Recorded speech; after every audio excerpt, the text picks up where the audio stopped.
It's like it's the first day every day. It is. Hello. The first day every day. We're live? We're up now? We're live. We're live. Okay. Hello and welcome to the third and last of 2019's epic crossover events on the Mercenaries of Mischief. I am your benevolent dungeon master, Puck, in my my premier garb. Let's go with ceremonial that. Killing robe. My murder garb. The TPK outfit. The TPK outfit. And I'm joined today by way too many players. We almost can't fit them all on the screen. We did it though, thanks to this wonderful design. We did it by Pretty Comics. By Pretty Comics. Lilith Singer, Dipper Dog, and her real life avatar. Hi. So I will now introduce in sequential order, starting from the bottom. Joining me today, controlled substance enthusiast, Guy Boutomps. Hello. Somebody who's got a question, Mr. Penitent Wright. Carnival of Humiliation and Fey Captive, Richard Bennett. What's up? Fiery Reluctant Chaperone, Miss Key 3 Tea Leaf.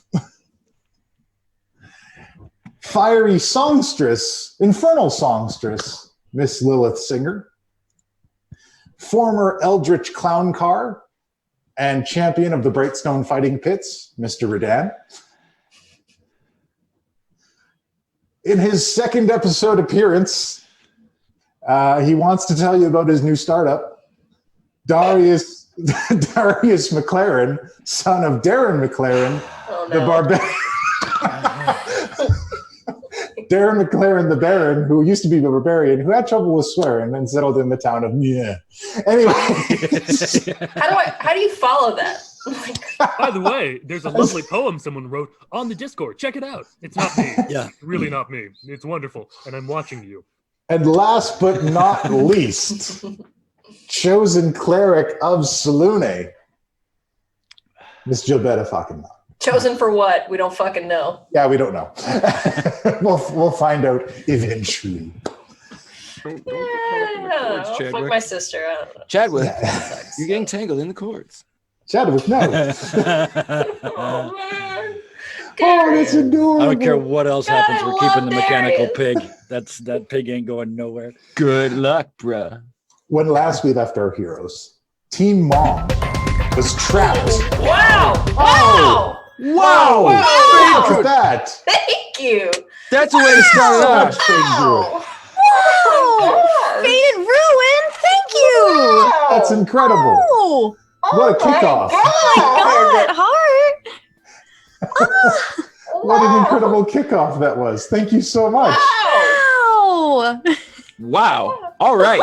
Tears. There are tears. Okay.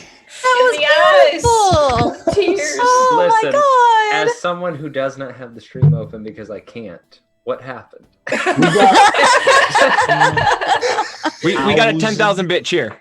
Yeah, I am 10,000 terrible. bits, dude. Do something There you go. Second wave Okay, reactions. opposed to Go. the Regular crap we put out. All right, let's play the game. Okay, yeah, we're going to play Dungeons and Dragons tonight, guys. You got This is giving people time to come in. More When we left distraction. Team MoM, they were with Darius McLaren on the roof of the Mage Tower, trying to figure out what this incredible storm was, only to have the storm disappear for a moment. And this massive, jagged iron orb crash land in the center of the Mage Tower, and hobgoblins leap out, ready for a fight. When we left our warlocks, they had come up on the back of this army, learning that one King Feldspar had organized a massive army of giants and goblin kind and ogres in order to lay siege to the Avalon Knights Academy, under the advisement of a mysterious advisor who had a particular interest in Mr. Richard Bennett. They sabotaged what they could, stealing the cask of ancient winters and ending the bitter winter storm that besieged everyone. And then they made their escape using the siege balls. However, the escape did not go smoothly, and Richard Bennett stayed behind to guarantee their escape. As far as they know, he's dead. As far as we know, he's not. Well, I mean, outside. Not unless we go back. And we ended with the beloved cart that the warlocks had traveled with all this season in ruins, in flinders, in the center of the courtyard, buried in the snow. I thought it successfully avoided being destroyed. That was No, me. it got hit by one of the Oh, balls. there were just flinders. you. Okay. Yeah, There were flinders everywhere. yeah. And Ogbog is climbing from the wreckage. He appears to be okay. Oh God, another Oh one! my god! Holy shit! Faded ruin. What the heck? This is incredible. I love you, my but also, yeah. Faded Ruin, if you're in our Discord, make sure to hit me up, the Mad Maker. Yeah, definitely we're earned gonna- hero status. Yeah, absolutely. Oh my God. Hero status achievement unlocked. Yes. Achievement unlocked. Yes! Man, My you stomach are can't coming up handle on this. I'm You are like, coming up I'm on already BJ's crying tail. and nothing has even happened yet. We just got started. I know, Even I'm gotten started. emotional. Okay, we should do shit. We should do some stuff. Besides Richard, all the other warlocks escaped the attack and are all in various places riding their gargoyles and floating of their own accord in the air. Let me paint you the scene as it is currently. The first volley of these siege balls has landed. They have not struck any buildings besides the Mage Tower. They've all landed in the courtyard, and hobgoblins are streaming out, running for the buildings. Everyone, except for the two teams, Mt1, Calazar, and Kishano the Sharp, and Ogbog the Manslayer, are trapped in the buildings, covered with a full 7 feet of snow.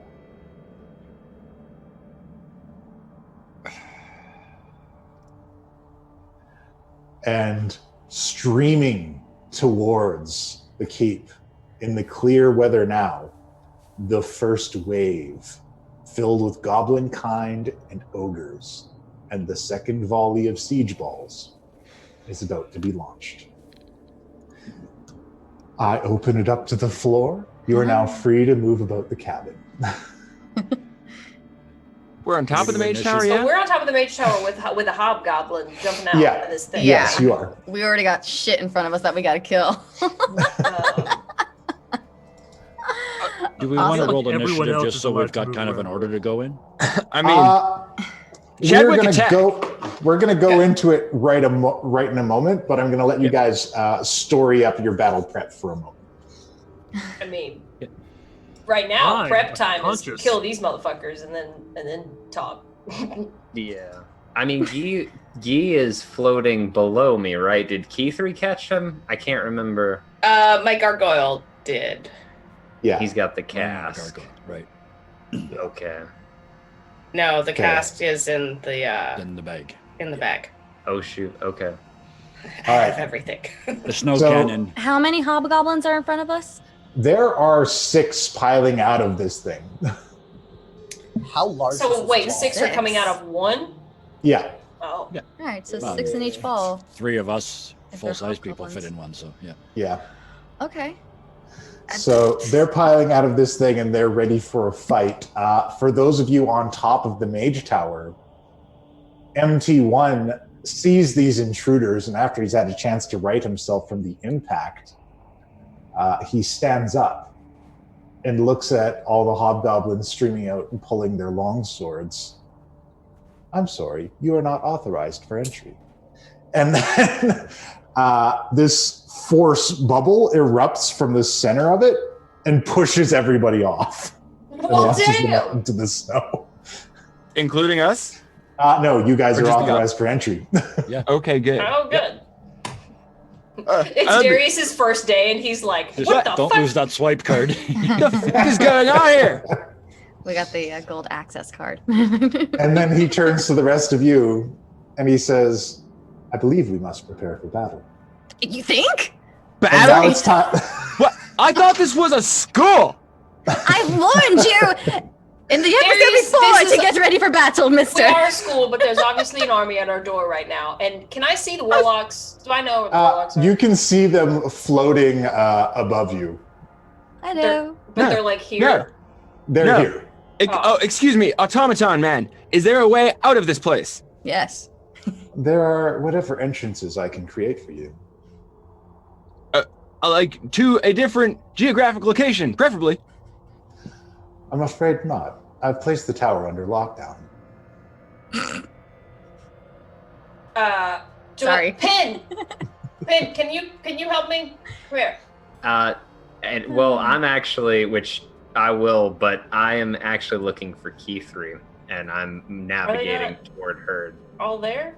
I thought you said. Well, they were all there. we all fell in different places. We kind of clusterfucked all I'm over. going to give you guys a moment to gather up Flip and then we'll troops. go into initiative.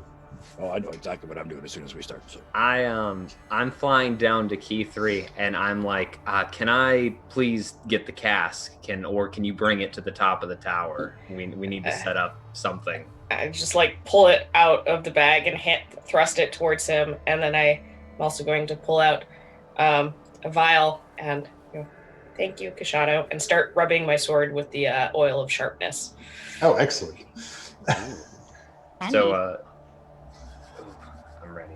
So I've got this cask, and that'll do. And I'm just navigating up to the top of the mage tower. Can I get a ride? Because Guy's on mine. Yeah, of course. No. So yeah, I'll pick key 3 up and bring her with me. Okay.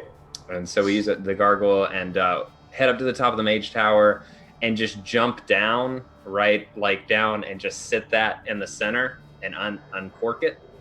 Okay. On the top. And I look at Gilbetta because I assumed she was calling as I was coming. Yeah. And I'm just like, you could use water, right, cleric? Like, Yep. Okay, cool. Yeah, help me with And this. and she does this. She's like. And it's, I pull out my staff. I'm like, yep. And so yeah, I am casting into this storm wall of ice. Okay. And we're gonna try to.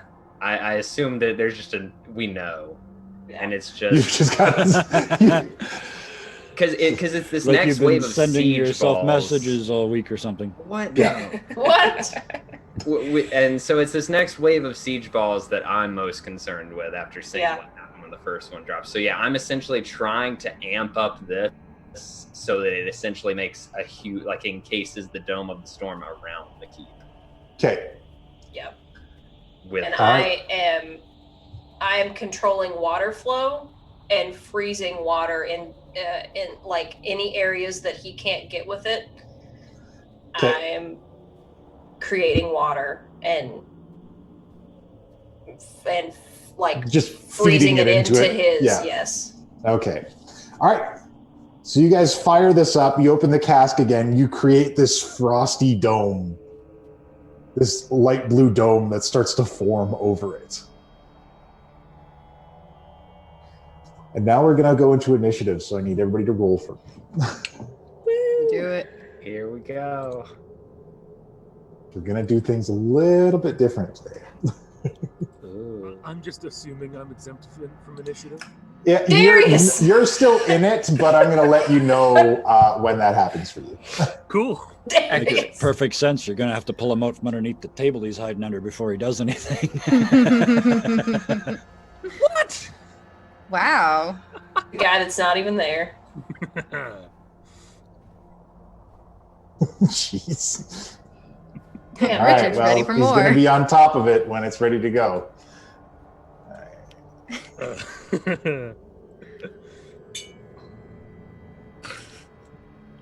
Just to be clear, how big is this bubble that you guys made? Like, does it cover the whole keep?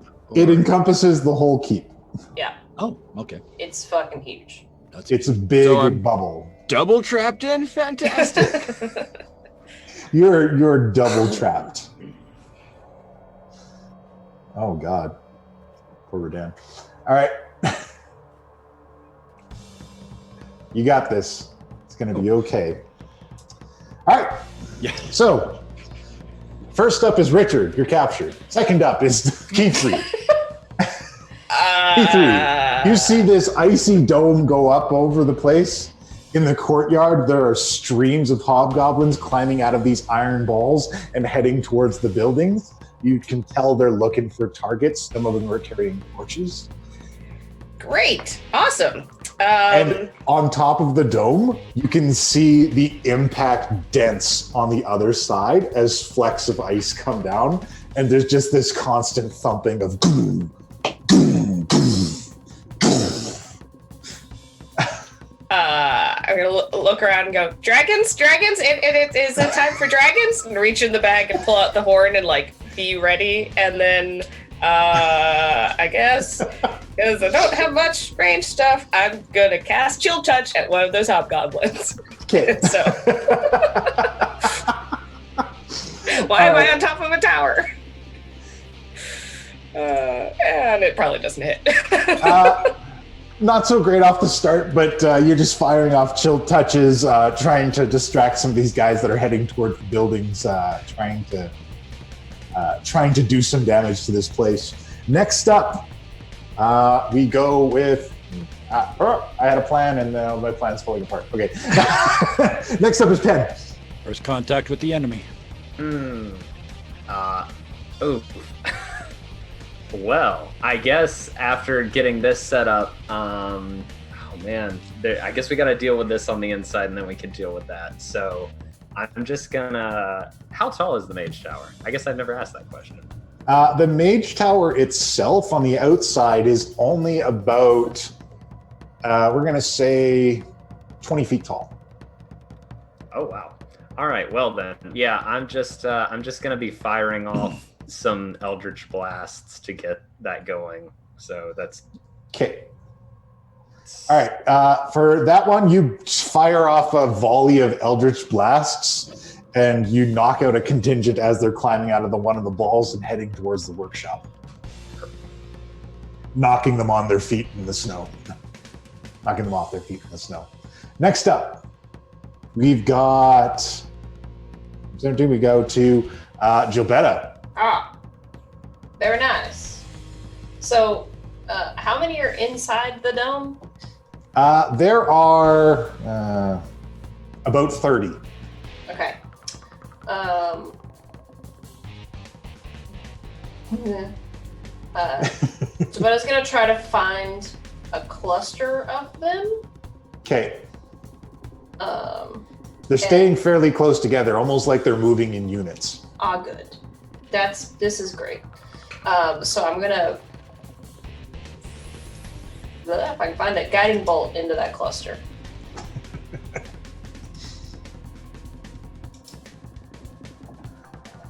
All right, so you fire your guiding bolt, and it goes off with a blast, like somebody shot a cannonball into the group of these guys, and they're scattered. You all feel energized by this place. Like your powers are something more than they used to be, because this is home. Yeah. So, Except me. except you, this isn't your home. You didn't win the vote. Okay. This is just a big no, it's icy not my dome for you. I barely know you Democracy. fucking people. Yeah, All right. no doubt. Lilith, you're up. Okay. So I'm gonna go ahead and fire my new bow at one of the hobgoblins. Okay. Oop. That's a 23 hit. Oh, with a 23, you unleash a volley. So this rain of arrows comes through, pinning a bunch of them to the ground, and you guys are stalling their advances handedly. Excellent. And are none of them's dead yet, are they? No, none of them are dead yet, but they're rethinking everything. All this stuff As that's they being shot at damn them. well should. Cool. But And there's still the constant tunk, tunk, Right. and cracks are forming in the dome. Okay. And you said everyone's pretty much still trapped inside? Yeah. Am I able to use my super move where I can melt the snow so people can move around the keep?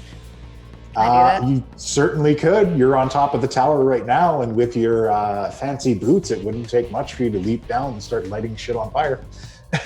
Not gonna try to quite light shit on fire, but I'm gonna melt the damn snow so people can move around, so it's not rough terrain anymore. All right, so paint a picture for me what it looks like for Lilith's flame powers to begin to project out of her. Oh, okay. Seeing that we are under attack and people are stuck in their household, I want to basically like yell out, people of the keep, arm yourselves, we are at war! And basically just burst into flame and just start going around melting the snow so our fighters can get into position, get their weapons from the blacksmith and whatever the warlocks help set up in the keep to help. Did you guys? Well, anyways, I'll figure it out later. So yeah, everyone's getting ready. I'm trying to do All that. right. So it's a soft landing thanks to your floating boots when you get off the top of the tower. And with your flames emanating out, there is a crater of melted snow that begins to form around you. And at the center where it begins to pool around you, it boils. And it's streaming out, and you're slowly melting away everything, opening up passageways. Yeah, no one get near me. I think that's the last thing I'll say. Next up, we're going to go with who had the higher 5? Was it Guy or Leanne? Go ahead. Guy. Guy had the higher 5. Guy, By you're 0.1. Okay. By 0.1. I'm on this. It's not my gar. It's not Lafleur, right? It's Keithree's gargoyle. Yeah. Okay, so that changes things slightly. Low speed or low altitude, high speed pass, like fighter plane buzzing the tower right across the courtyard, like this far off the snow. Okay. Shoves his hand down his pants and starts digging around for a second and comes back out and says, "It's supposed to be fleas. I hope crabs works." And look down and crush a handful of them and use thaumaturgy to amp the voice up. And I want to cast Infestation, and as I drive by, I just stick my hand out, and I'm hoping like a cloud of locust hose just comes out of my hand as I pass by a squad of them. All right, so it's, you know how in The Mummy where he screams and the plague comes out? Yeah. It's like that from your hands as you cruise across these guys, and they're just like, ah! Specifically the ones that were carrying torches. I'm hoping to make them drop them in the snow and have them go out. Oh yeah, I'm going to give them a check to see if they hold on to them. And I picture him skipping and twirling like The Sound of Music. Oh, that big dex move is coming. Yeah. Yeah, he's just humming. They do not hold on to their torches, and the torches hit the ground, and they're having a terrible time. Just screams echoing out, and they're trapped in this cluster of biting insects. As it pulls up, I jump straight up off its back, grab the mine, twist it to double yellows. Lafleur, come and get me! And I send the other one up the tower back to Keithree. All right. So I finished his turn in midair, falling back towards what I hope is my gargoyle. That's beautiful. That's some fucking video game shit. One. You never disappoint, Keith. You never disappoint. You gave me a week. Your dad, you're up. Okay, so how high is this tower? This tower is about 20 feet off the ground, but there's about 7 feet of snow. So you're only about 15 feet away from the snowbank. However, it's sinking drastically because Lilith is flash melting it. All right, I'm going to take a running jump and just launch myself as far as I can off this tower towards a group of people, a group of enemies, I should specify. Okay. Give me a jump check. Where are you, athletics? Yeah, you jump like the Incredible Hulk. Okay, so Incredible Hulk jump and raging while I'm in the air. And the whole time Jinja is like on your back, like, let's do it! Just like, wee! So yeah, jump, rage, and I'm just gonna try to land on a group of people. Okay. Give me just a melee attack roll.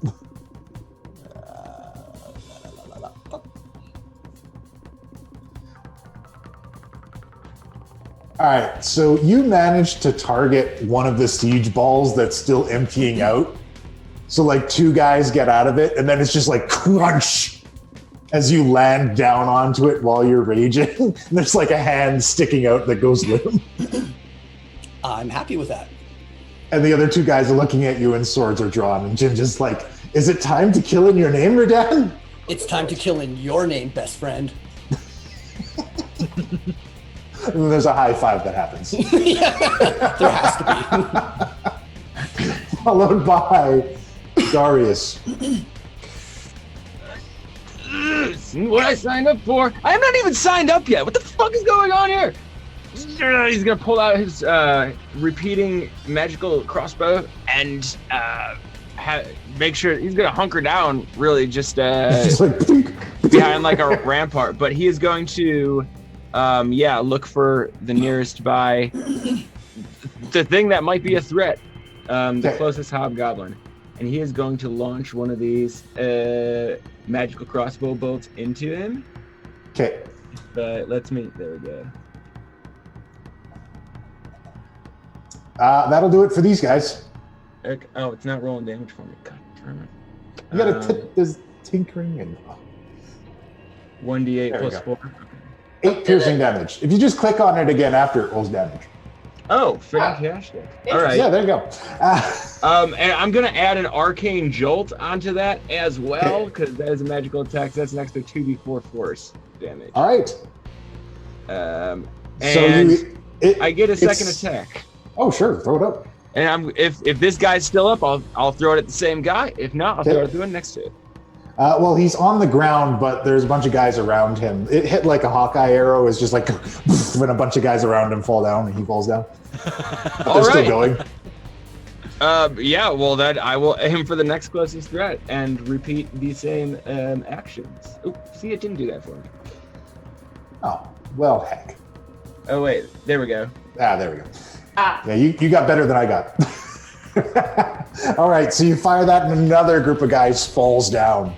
And I believe I can add... Wait. Arcane Did you add even more onto that? I think I can Arcane Jolt again.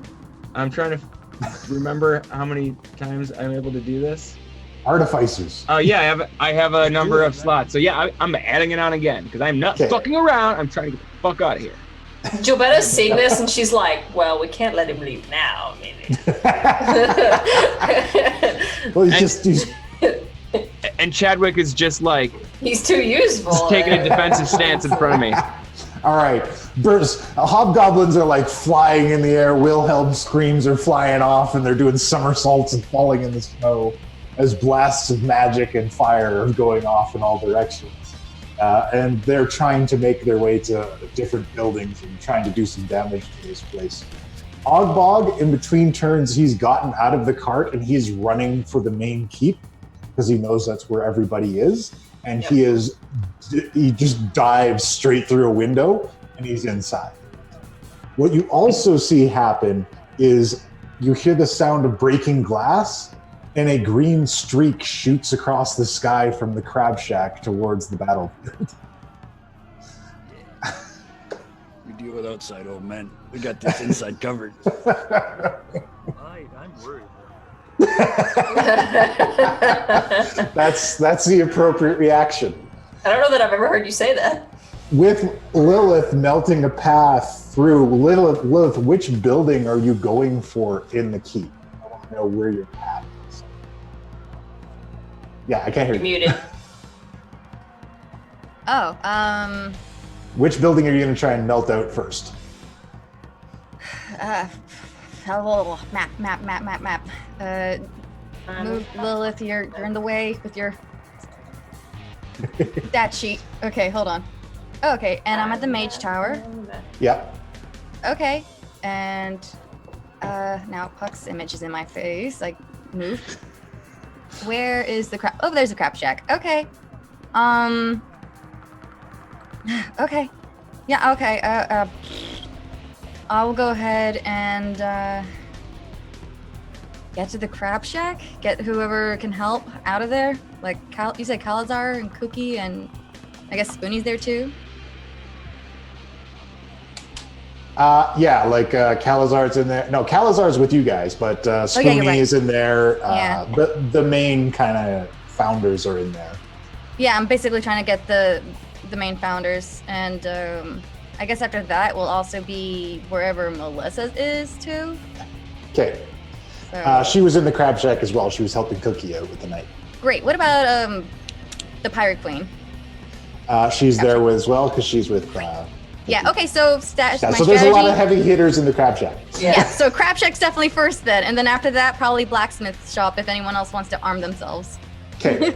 After you jump down for the tower, and as you start to make your way to the crab shack, as the snow recedes near the workshop, eventually all the snow around the entrance of the workshop melts away, and the two hobgoblins that were up front begin to shrivel and turn into husks as steam rises up around them, eventually just falling to the ground. And a little gnome walks out of the workshop carrying a device and saying, "Good news, everyone! My aquatic phase disruptor works! What? Is there a thing going on?" If you have any artillery to help kill things, now's a good damn time to test it. "Oh, excellent! I'll deploy the mini tank." And Fantastic. he runs back inside. There's a fucking mini tank. We have I a what just- now? I just hope Is it- both his eyes are pointed in the same direction today. That's Is all it I- mini to the gnome or is it mini in general? Right. It's Right. mini for him. Like it's gnome sized and he sits in it. It's like a Tonka truck. But it comes out and it's like one of those little red and yellow Fisher Price cars that the kids ride in. But it doesn't have the top. And a bunch of hobgoblins walk up to it because they don't know what to think. And then just like razor blades shoot out in all directions, My God. dismembering them. That's He's like, amazing. "Excellent work. I'll have to detail these notes for the next time." So basically, he's just sitting in the Tonka truck, moving with his knees and just taking notes. Yeah, basically, it's just like untold carnage unfolding around him. Top of the round. Yep. Richard, there's still, you're starting to come to, and you can hear that the battle is going on, but there's nothing that happened quite yet. However, you do feel a rustling on your shoulder. And in your growth, there's an acorn. And a fairy looks into your eyes, goes, takes the acorn, and flies towards the keep. I've given up understanding any of this shit. And then we go on to my system. Okay. Oh then we God, go, my system. My Kingdom 4 system. Then we go on to key 3. I'm gonna go, well, nobody answered me, so I'm going to hold up the horn and blow on it as hard as I can, and then I will leap off the keep and like try and lower myself down with my cloak so I don't like disappear into the snow. Wait, so is there or is there not an ice dome protecting the keep right now? There is an ice There dome is. protecting the keep. And it goes So- over the crab shack as well. Apparently, 'cause I'm just checking. This is, yeah, it goes over the crab Yep. shack as well. Yep. It's like just outside the walls. Yep. And you guys can hear thumping, and it is starting to crack. It's getting hammered from the outside. So, Key 3, let me tell you what happens when you blow into this horn. You blow into the horn, and in the distance, and it reverberates in this dome, you hear a roar rise up from the sky. And telepathically in your mind, you hear, "What is the target?" The ballista launcher things. All right. So because you're all in the dome, you just hear wing beats and the ground begins to shake and this horrific sound reverberates from inside the dome. It's just a and the heavy impacts of the siege attack stops for a while. Can the people that are outside of this have it described to them? You hear horrifying sounds, but you're not fully conscious enough to be able to interpret everything that just happens. But you do hear a string of curses fly off and screamed in giant. Yeah. I don't know what's going on, but Pretty yeah. much. Like my vision is a pinhole, but yes. Your vision is a pinhole, but you get to picture that your captors are not having a good time. Go us. And that's enough for you. I tried to kill myself. Pen, you're up. All right. So have we cleared out everything in the keep yet, or are we still working on it? There's still a couple stragglers. Ugh. Okay. And I kind of turned to Gilbetta, and I'm just like, we don't have time for a meeting, do we? I feel like we don't.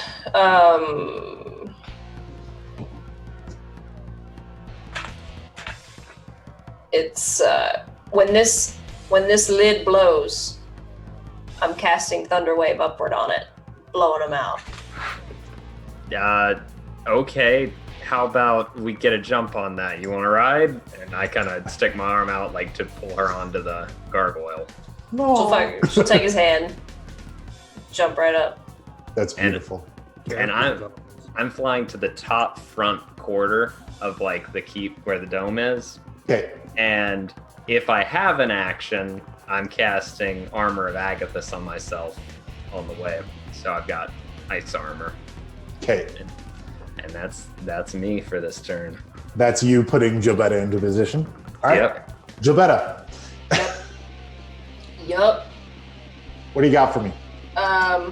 So we're at the top of it, right? Yeah.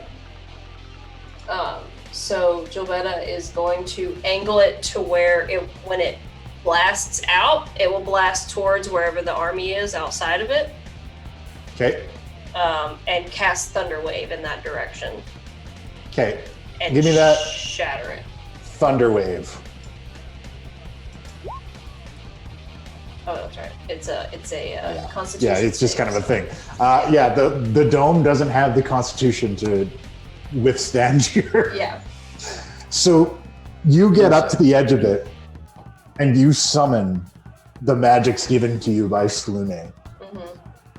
And you feel that charge run through you, and this blast, this shockwave shoots out, and the dome shatters in front like glass, and the pieces hang there for just a moment before being jutted out into the distance. And as the light breaks in, you can see these shards of ice raining down on the foe as they charge towards them. And it's just a massacre. It's just carnage everywhere. One contingent runs up and it like hits them, skips over and tears through another one and rolls up to the end of the run. It just Nice. splotches all over. And you are able to see this fiery trench that has been hammered through the enemy line. You're presuming from the sounds you heard. Oh my god. And there's just a whisper, just like, Ice Team. And Gilbetta like pats him on the shoulder. She's like, Team Frost.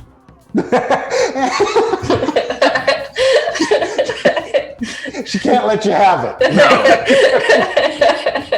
I mean, Team Frost is an ice team. Lilith, you're making your way up to the crab shack. You've moved past the training hall, the workshop, and the stables. Is there anything else you want to do? The enemies that are in the keep are giving you a very wide berth. They don't want to get anywhere near you. There are some fights going on. You could probably take some shots. Yeah, hell yeah! I'm gonna fire more arrows at their asses. All right. As I'm trying to clear the way for people at the keep. Okay. And how are you feeling seeing all these people attacking your new home? Clearly, I'm angry. I'm not happy about this. I'm upset. I'm getting super defensive. If any of you got siblings that you've seen got bullied or hurt or whatever, you just get in that instinctual, like, protective mode, like mama bear mode. Okay. Not a happy All right. girl. So, Give me some shots. All right. Boom, boom. Nat 20. Okay. I'm angry. Oh, I'm angry. this Lilith. is great. Angry Lilith draws her new bow, and the rage that you're feeling, the flames circle around the arrow in a spiral. And it goes fuck out off of my like home. somebody fired a missile. It shoots directly into one of these siege balls, and it explodes in a blast of shrapnel, taking out the last of the enemies that have infiltrated. It shreds them in a massive explosion with this shot. Yay! Wow. Wow. Yeah, but Lilith is not like just yay. That's me as a player. Yeah, but, yeah. Lilith is like, you know, snarling. She's like baring her fangs, and she's. Am I at the crab shack yet, or not yet? Yeah, you make your way up to the crab shack at the end of your turn. All right, so. And you've melted away the snow, and people are coming out. All right, so I don't know if I have any room to say anything, but like, Cookie, is this the best place for people who cannot fight to stay in shelter at? The best place for anyone who can't fight will be in the Mage Tower. And he looks behind you. It looks like you did a good job clearing a path, though. I will assist and cover you. Let's get all those who cannot fight into the Mage Tower now. He says, "Oh, girl, I don't need no cover." And he whips out his arm, and the massive cleaver comes out of his sleeve, and he takes it up in hand. And he says, "Spoony, they're playing our song." Oh my god, I love this. And Spoony hops up onto his shoulder and says, "See you later, Lil. We got work to do." Give me your best damn show yet, Spoony.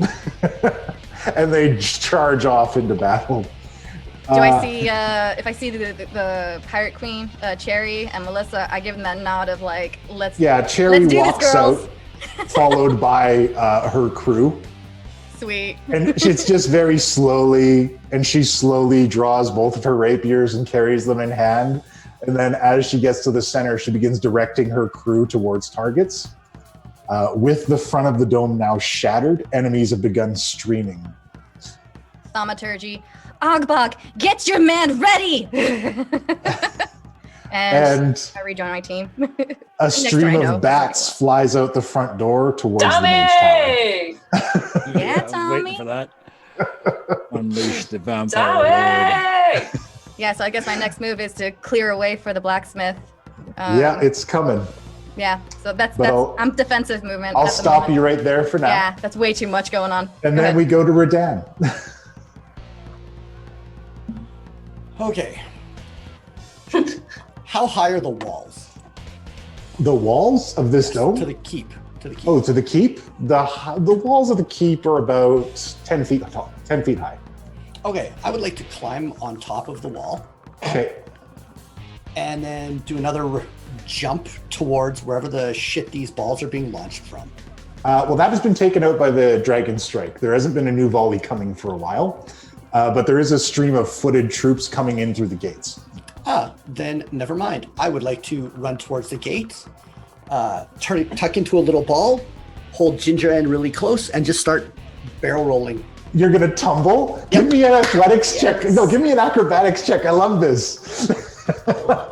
Fucking Redan wrecking ball. I don't want to be raining on anyone's parade, but Darius's concentration on the Ginger enlarged spell has definitely passed. Yeah, okay.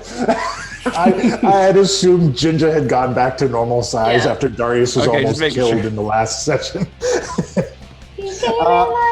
So, I mean, that's not a great one, so your aim is a little off. You curve off a little bit and hit one of the watchtowers, but you do manage to catch a couple in it.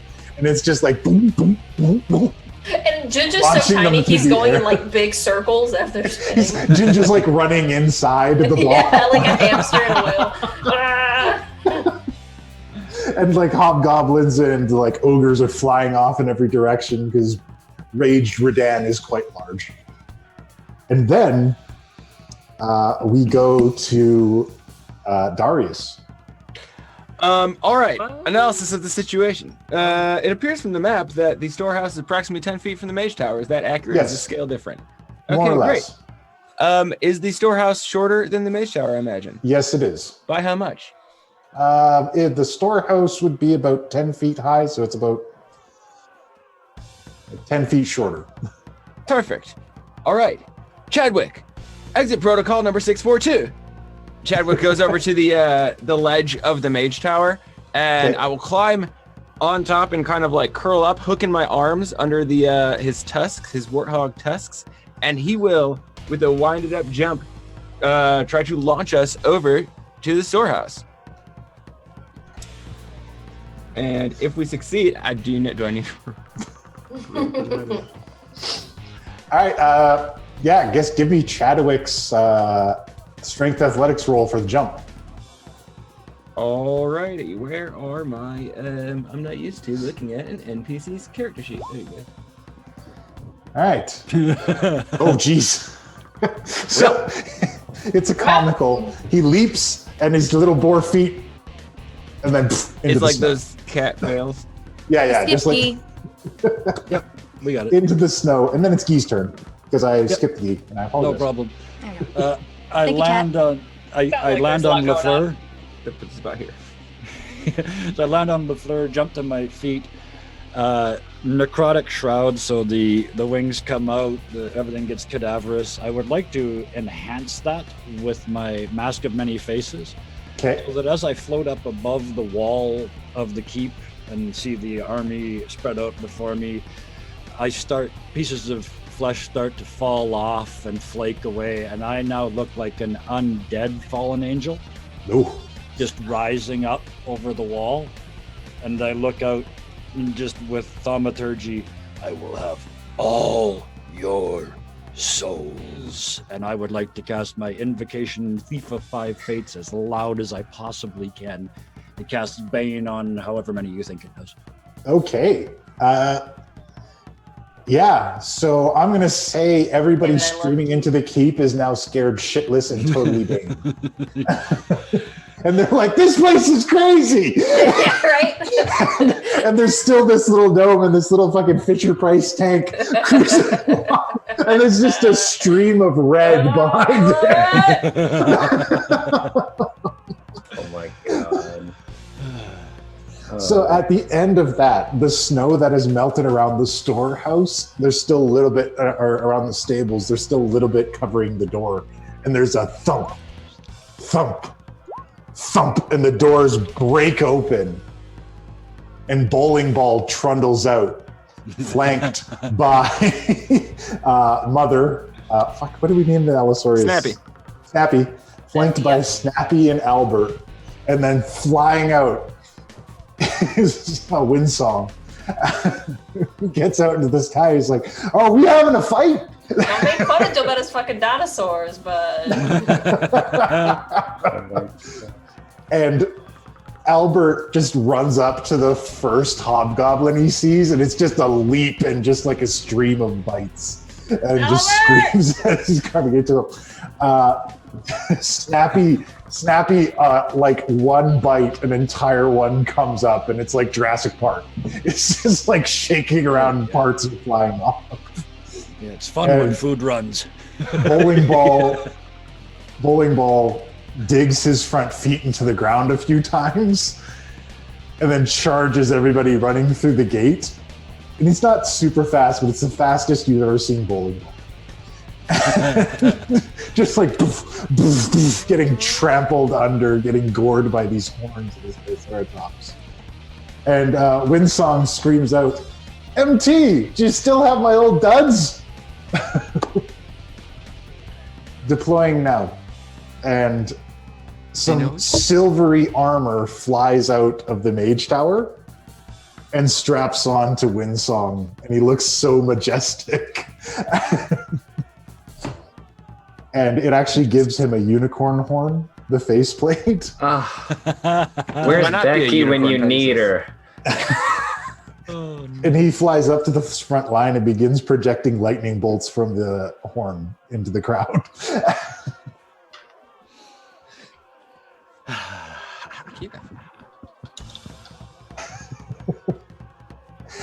All right, back to the top of the round.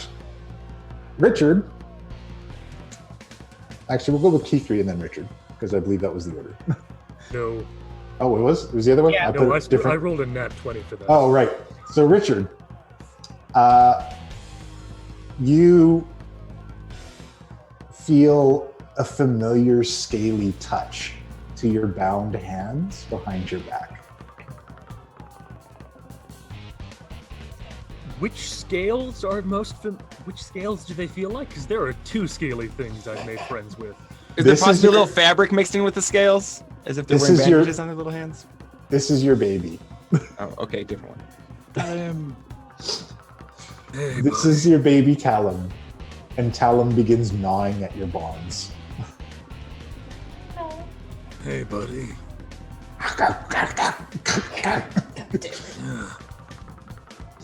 You sure you want to be here? You don't want to run? And Talum just keeps gnawing away, trying to free you. So you should get free sometime in the next round or two. Next up, T3. Carnage is unfolding. Are there any enemies near me? Oh yeah, they're everywhere. Okay, great, awesome. I'm going to run over to the closest ones and start hacking and slashing. All right. Do you want to engage your ultimate? Not yet. Okay. I want to stab stuff. All right, give me those stabs and slashes. And it's +3 Ooh. for the oil of sharpness. So that's the first and the second. All right, so you are just moving through this crowd using your size and, of course, your skill with the blade. And Duelist Companion is just whistling out in excitement. You block one shot and the blade goes through the heart of an enemy. You dodge another one, slice another one's calves till he falls to the ground, and then finish him off. You're just cutting your way through the crowd. And you notice, very similarly, Black Cherry is engaging in a kind of sword dance with her rapiers. And she looks over to you and kind of gives you a nod. And you both dance with flashing steel, cutting these enemies down as they stream. Awesome. Yep, that's what I'm doing. All right. Next up, we've got Pen. Okay, so we just shattered this. All this is unfolding. I'm actually going to I'm gonna look down at my book and just look in its eye, just give it that little wink, and then I'm gonna engage my necromancy. Okay. So all of a sudden, I assume Gilbetta's sitting behind me on the Yeah. gargoyle. Yep. I hand you the control rod, and I turn around, and you see my pupils are huge now, and I just look a little different, and so I'm just like, good luck, and I just jump off, and Yeah. I'm gonna cast Featherfall. Okay. It's just like in the Matrix when they download how to fly a helicopter. It's just like Gilbert, as you're following, you hear go, I thought we were a team! Bastard. You just kill him. I'll do the rest. And I'm aiming to land on the front wall, so I have Okay. a view of the battlefield. you could land on one of the watchtowers at the front wall. Sure, on top Okay. of one of those. All right. So you land on that, and that's going to be your action for this turn.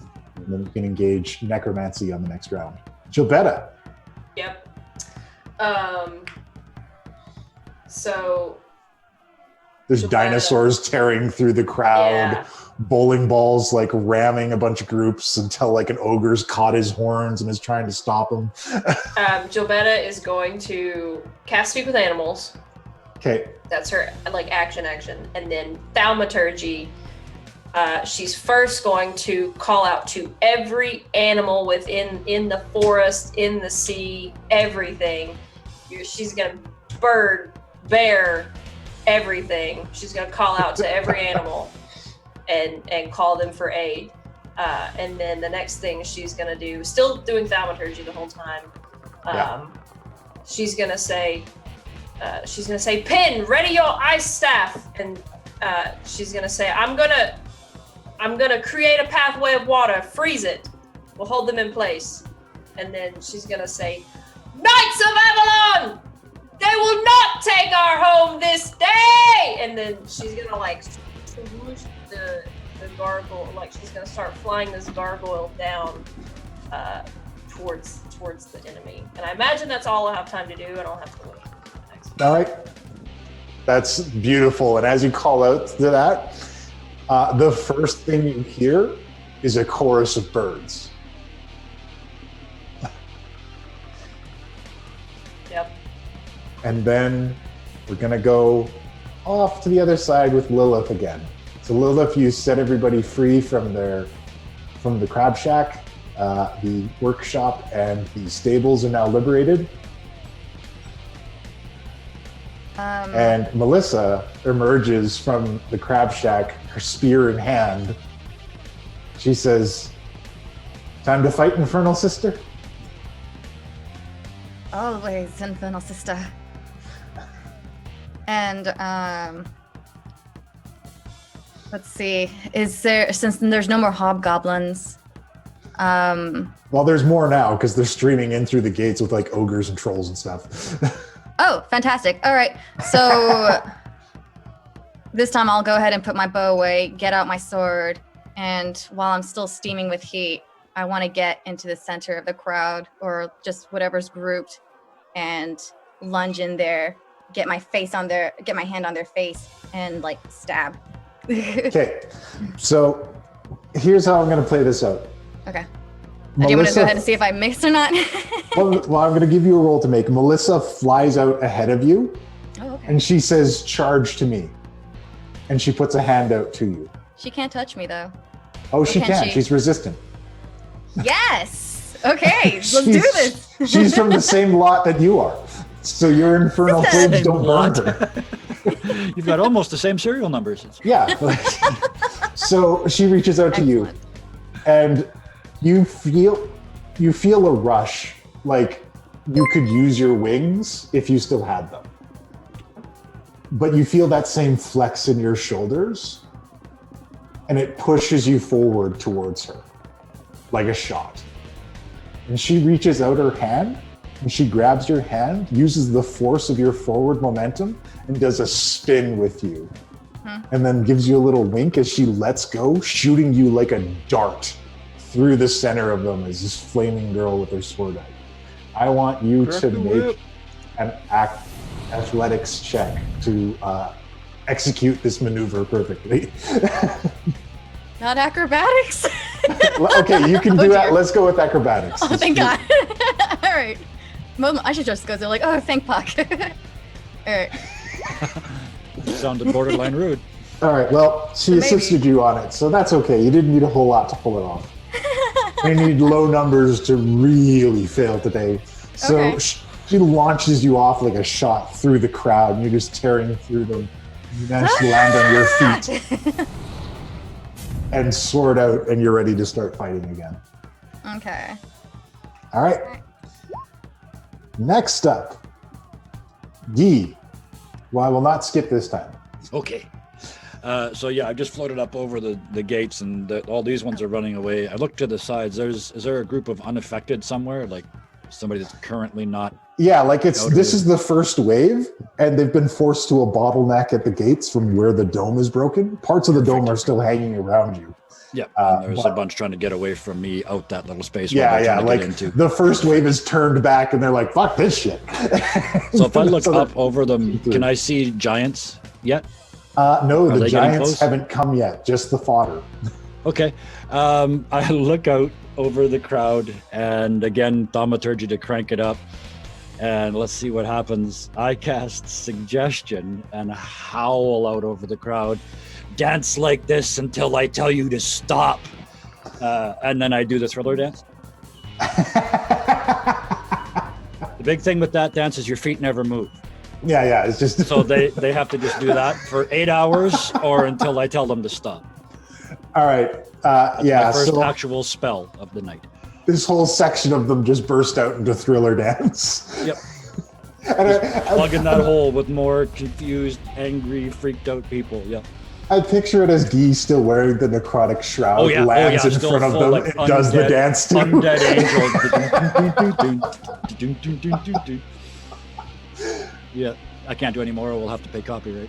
That's so beautiful. I have Smooth Criminal in my head. I have the wrong song. All right. Next up, Oh, dagger work. You are so correct. we got Redan. You are right next to one of the watchtowers. You've just bowled through a bunch of them. Literally. Okay. Are there any of those steel balls around? There's a couple of them littered throughout, and there's like they're piled up where the dome was destroyed. I'm gonna say to Jinja, check this shit out. And like seeing all these ultimates being activated, just like, "Ugh," and try to make this like super growth spurt happen. Okay. Stone giant form engaged. You get enormous. Look at Jinja. Fuck yeah, let's fuck some shit up. Jinja's like riding on your shoulders. He's like, "You're so big." Picking up 2 of the steel balls and just lobbing them back from the direction they came. All right, give me a ranged attack check with those steel balls. Oof, I don't even know what that. Dexterity plus proficiency. It would be this, but not the damage. Ooh, so the first shot goes wide. Give me a second one. Second one hits home, burrows through, and there's a blast, like a cascade of dirt and wreckage as it burrows deep into the enemy lines. And then I'm going to just take up position in front of the gates. Okay. And good luck coming through. All right. Are you going to sweep with your mace? Hell yeah. Good old curling action. All right. So you guys have the Colossus of Avalon hanging out in front, sweeping the enemies that are coming through. And anybody that is still inside is either confused, terrified, or in pieces, or on fire. One combination of the other. You can't forget the husks. Yes. And also being devoured and or run over by dinosaurs. Yes! When we go to Richard. No. No, not Richard. Why am I thinking Richard? Darius. We go to Darius, yeah. Unless Sorry, I died falling off that tower. Not yet. No. Oh, yes. That's really the nail in the coffin. All right. Darius, you're up. Okay. But yeah, Chadwick and I are trying to get or through this, since I can't go on top of the storehouse. Nice jump, Chadwick. It must be malfunctioning. Way to go, Chadwick. It's this body's getting this form's getting a little worn out anyway, so it's fine. I'll replace him later. We are going to try to go get into that storehouse and pass through it to escape by the river. Okay. So yeah, we'll go in there and I'll look, and if there's like nothing stopping me, then I'll go back by the back door, and I have something I have to do before I leave. But yeah. All right. Yeah, you go inside there, and there is a little boat inside. Okay, great. Is the river frozen? Well, no, I'm not taking the fucking boat. No, fuck that. All right. Is the river frozen though? It is breaking up, but parts of it are frozen. All right. Well, can't walk across it. Who cares? I can swim. I am a high constitution, half orc gentleman. So, all right, Chadwick, release your core, and don't worry, I'll rebuild you later. And Chadwick kind of his head leans forward, and little glowing crystal kind of pops out. And I'm going to stuff that in my coat, cast invisibility on myself, and get the fuck out of here. All right. Peace out, Darius bitches. Is bailing out. There goes our first student. So, Tommy reinstitutes himself into a solid form outside of the mage tower and calls up MT1, if you please. And MT1 says, control restrictions level 0. All powers unrestricted until enemy is defeated. Full. And- Can I, Lord. before we move on, can I just check? Am I successfully the fuck out of there? Yes. All right.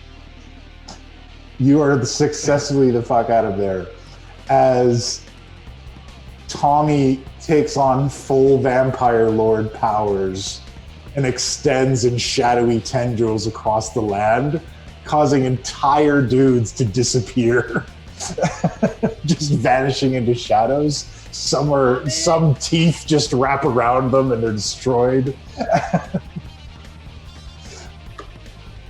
And he just barrels through people and he's tearing people up. People are flying up in the air, screaming and then falling to pieces. And Cookie arrives to battle and starts tearing through people as well. I love And it. just before, we still got a little bit more. We'll do another round. Yeah. I'm having so much fun, guys. All right, so the first wave has come through now, and they're beginning to thin out because of you guys' relentlessly effective attacks.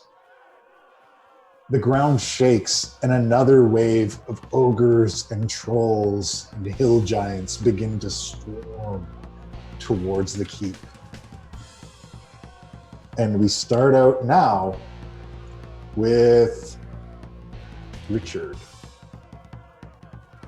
So the bindings are undone. Yeah. I'm just gonna kind of give Talem a nice scritch in the head, kind of good girl. All right. And then I'm going to kind of walk forward out of what I'm assuming is. Am I inside something, or am I just out in the field, like tied to a pillar? You are just out in the. You're tied to some cages. There's a couple other peasants and people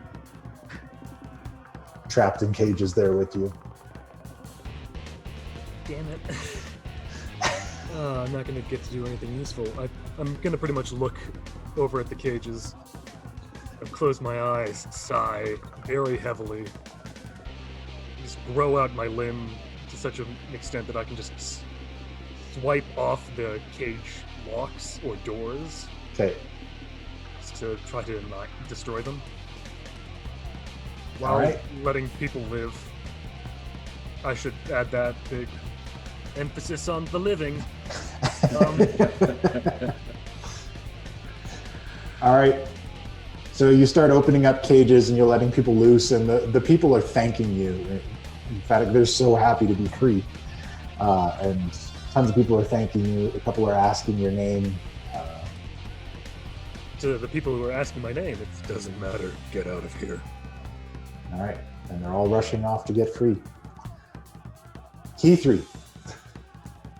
Hi. What do you got for me?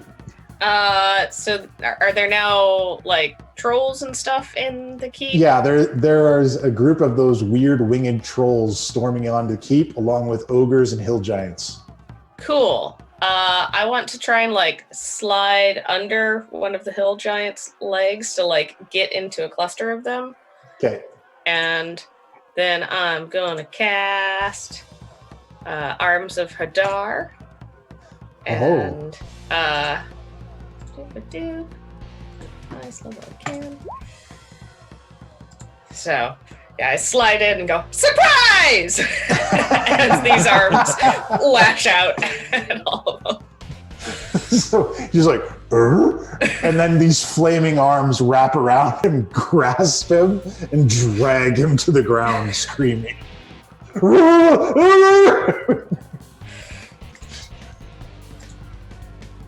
Cool, and that's my turn. That's what you're rolling with? Okay. Next up, Pen. Muted. Can't hear you. As soon as I turned, I was like, I am muted.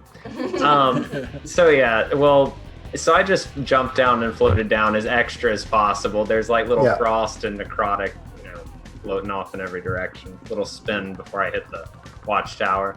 And you're like, this is everything I've ever wanted to be. Yes, I'm decked out in armor of Agathis, and I'm in necrotic form, so I'm just like, I'm thrilled. And seeing Tommy was an inspiration. So, but Gilbetta just told me to prep for that, so I'm just gonna go ahead and pull out that staff and be like, it's the aesthetic, right? Like pulling Handy out and putting him on my shoulder, and then I snap and whispers there, and I'm like, it's got to be the aesthetic, and then I just ready that blast of Cone of Cold for whenever she does that. So I'm gonna try to hit that and everything in the cone as much as I can whenever she does that. Okay. All right. So you land, you put up the aesthetics, and then you shoot your Cone of Cold, and it's just like this sea of frosty statues where you've launched it off.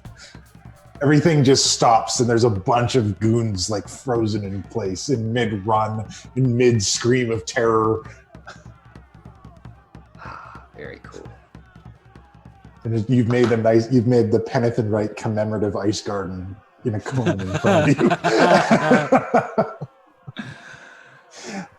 And then we go on to Gilbetta. Okay, so Gilbetta is calling upon her super. Okay. She is, she's going high, probably 20 to 30 feet above their heads. Okay. She jumps off the gargoyle and onto this pathway of water. She has a ring of water walking on. She's walking across this water, creating a path behind her. All right. And she creates a little platform that she jumps onto that's separate from the rest, kind of separate. Okay. And she, from about 30 to 40 feet in the air above everything, she walks across it to the other side, freezes it, and slams it down on top of their heads as hard as she can. Oh, shit. And she rides, the one that she's on, she rides it down. Just like a slide? You're pulling some Iceman shit? And when she lands, it's a pretty much kind of like moonstone hammer to wherever she lands, using that radiant blast of Solune's energy that moonstone hammer has too. All right, give me a moonstone hammer attack roll. So 24. Oh, yeah, that'll do. Plus, and that doesn't include the extra. That 10 doesn't include the extra 2d10 radiant damage. Yeah, so it hits like a ton of bricks, and there's a flash of radiant light as people are blasted all over the place. It's complete carnage where you've knocked down this roadway of water and frozen ice. And yeah, people are scrambling in all different directions. There's not an enemy left standing around you. However, a bunch of giants are streaming in to fill the gap. Right. And you've made a target of yourself. It's fine. Now, Lilith, you're up. Can't have dice. Can I fly and use my binoculars to see who the leader of this army is? Sure. Okay. Perception, I guess? All right, give me a perception check. Is it normal or does it help with my binoculars? Give you advantage with the binoculars. All right, cool. Thank you. Okay, nat 20. Boy. I see who the asshole is. You notice that this camp that is laid out where all the enemies are streaming out of, there appears to be this command area. You can't see precisely who is there because they're inside, but you assume that whoever's in charge is there. Where is Lilith, by the way? She is in the thick of the battle, and she's just flown up above it. Mm-hmm. All right. All right. Gilbetta thaumaturges to her and says, "Send Sharp and Phoenix." and then goes back to fighting. Okay. Where are they?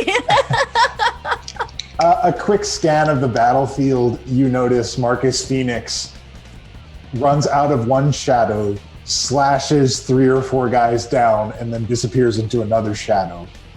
And then jumps out of another shadow, cuts more guys down, and disappears into a 4th shadow. All right, yeah, I'll form a team with Murderonomy. Sharp. I'll form a team with Sharp and Phoenix, and get a small troop to go down to their that area that I see, and be like, "Follow me." All right. And Sharp does like front flips and somersaults. She like vaults off one guy's shoulders to climb up on top of a giant, puts 2 daggers at his head, and jumps off and comes towards you. Should marry that girl. I guess one last question is just like, any chance any of you interrogated these assholes to know who the leader is? Haven't had time. Same. Too busy being a hero. Let's nip this in the bud, shall we? All right. Next up, Yi. Oh, and I want to cast Bardic Inspiration. I'm so sorry, I totally forgot. Oh, sure. Bard. I can do that I'm a shit. bard. Yeah. Everyone is inspired. And I Bardic Inspiration on Redand. Okay. Eat them to a bloody pulp. You get a 1d8. All right. If You're I down, you're heard up. Lilith, if I heard Lilith, I would have yelled out, "King's Feldspar!" I don't have it. no. She says the King name. Feldspar is the name. Yeah. King spelled. Oh. K3's yelling it out. Yeah. We know. We were just. Oh, I'm gonna halt my tracks and be like, "Who's that?" If we have like. But it's like, doesn't matter. Kill him. Oh, it Giants in a matters. crown! No, it matters. It matters. Can you describe what it looks like or anything? No, you don't know what he is? From a mile away. Yeah. No. Damn Silver armor in a crown! We'll have to pick that one up on the next turn. it. Yeah. Yi, you're up. I was hoping to do it on the next this turn. So Okay. I see the giants coming, and I actually go towards them. I stand up on the back of Lafleur, Yep. and off my robe, infestation is causing like beetles to just blow out behind me like a cape. Oh, like As I a approach them. cloud. Yeah, and so now I'm an undead fallen angel with the death cloak behind me, approaching these giants, and now finally I cast Cause Fear Excellent. on the giants All right. at level 3. So you tell me how many of them, but Yeah, say, they're not. A large contingent are it's a wisdom scattering. save, so yeah. A large contingent of these giants are scattering to the winds because of how Just absolutely horrifying. silently, yeah, just lifting up until I'm at their eye height and just staring them down. Yeah. Oh yeah, you are haunting. But between that and Cause Fear, yeah, I really should look like an angel of death to these people. Yeah, no, you're absolutely horrifying right now. And that's it. Next up, Redan. Okay. So there's a large contingent moving towards us. Yeah, Ninja, do you trust me? of course. You're my best friend. I'm assuming I'm gonna lob him as high as I can in the air, and Yeah, I'm assuming that it's like, you're my best friend. you're my best friend. I'm going to jump. I'm gonna jump as high as I can, and then teleport to catch Okay. Jinja, Okay. and then Ring of the Ram to come down as hard as I can towards that group. Oh. The Terminal ground velocity ring of the shakes. Give me an ram. attack roll on that ring of the ram. I'm looking for, there she goes. Roll a 1 and miss the ground. 21 for the ring. Yeah, you get bardic inspiration, go, right? Yeah, you get Bardic Inspiration. You get another 8 on that. Another D8 worth. So, I don't think it really matters. yeah, you are like thunder coming down from the sky. It hits, the impact knocks hill giants off their feet. And it just ripples through the ground like a wave. As you can see it splaying out in front of you. And the one guy, there was one poor unlucky bastard who's at the center of it. He doesn't exist anymore. No. He's a mist. And there's a Redan commemorative crater out here. And then looking at Ginger, what do you want to do now? And that's my turn. All right. After Redan, we go back to Richard. Richard, you freed the townspeople, and this battlefield is in total chaos. Where do some of the biggest bads look like they are going to be? It looks like a contingent of stone giants and ice giants are preparing to enter the fray. Yeah. I'm going to ask very politely. If I were to use my ultimate, could I also make it affect both Atkinson and Talon? You could not use it on Talon. You do not have that kind of connection with Talon. Cool, but I can definitely use it on Atkinson. But I'll let you use it on Atkinson, but I'll let Atkinson become a giant snake that resides in you. Oh yeah, no, I'm planning to pretty much just drop him onto the ground and let him... I don't know, what's like a giant-sized snake biting a giant-sized face? On a regular person, it would just swallow it. On a giant, it would get around the head, at least. Yeah, and he's an adder, so it's all about the poison, right? It is. Yeah, no, I am just going to kind of turn to Talon and just say, go home. Oh. I need you at home. There's a little bit of a growl. You can tell that it's becoming, the terrible twos. Yeah. Days? The terrible 2 days old? Yeah, he doesn't want to listen. I mean, it's been a couple of days. It's been at least a week. Yeah.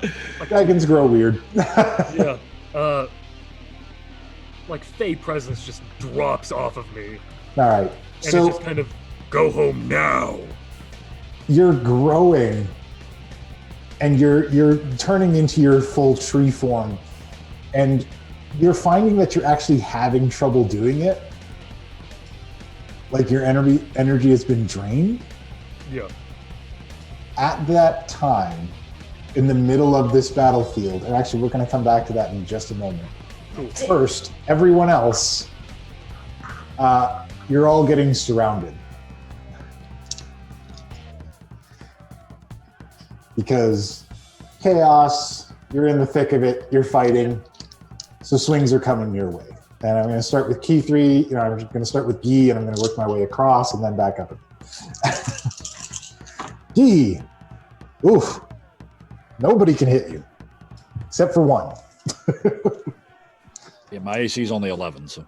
Yeah, so you are taking 12 damage as a stray swing catches you across the face. Damn, you're easy to hit.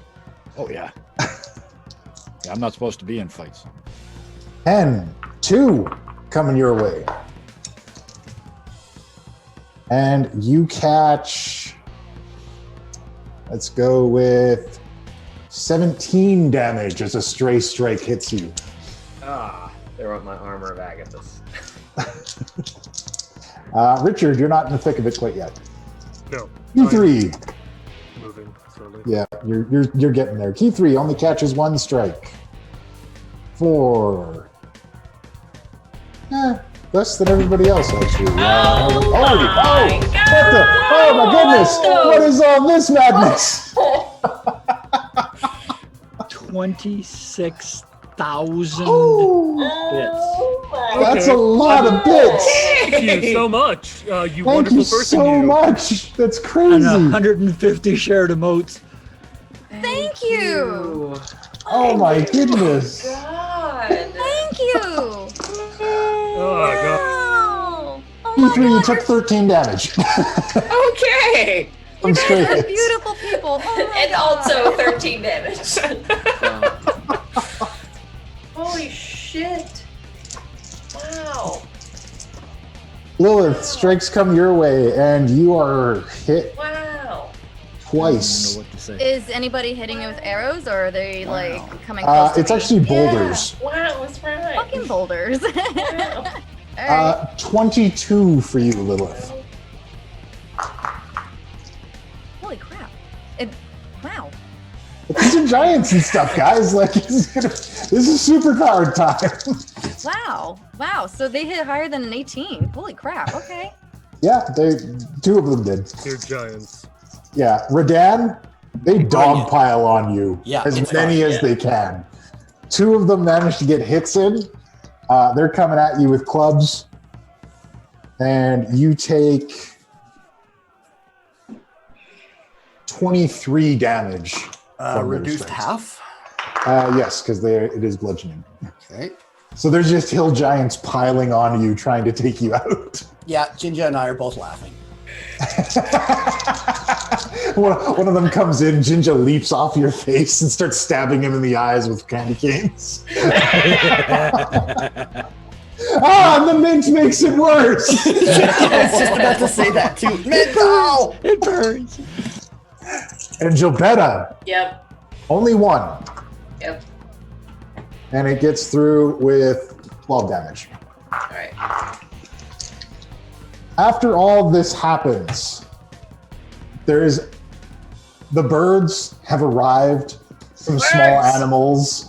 Various animals are climbing all over enemies. There's guys screaming as like a stream of squirrels cover them. Yes. Birds are clawing at eyes and coming at faces. And then the ground shakes a little bit. And a bizarre, silvery, toothy creature leaps up from the ground, chomps onto something, and grabs it and drags it underground. What the fuck? Oh, Bullet buddy! Yes! What's his name? He lives nearby. He should have got here with the werewolves. Yeah. And so that happens. And then the ground shakes again. In the middle of this battlefield, a tree begins to grow. And it grows to a ridiculous size in a moment. And it has a massive door on it. And everything falls silent for a moment. And the door opens to the invading enemy, and a wave of flames fly out immediately. Followed by the Fairy Queen daintily stepping out of the tree, followed by an army of fey creatures, a meadow growing in her wake, followed by a formless, flaming, winged creature. And on the back of two Pegasi, wearing Viking helmets, humming Flight of the Valkyries to themselves, Eris and Discordia. Oh my god. moving through the land.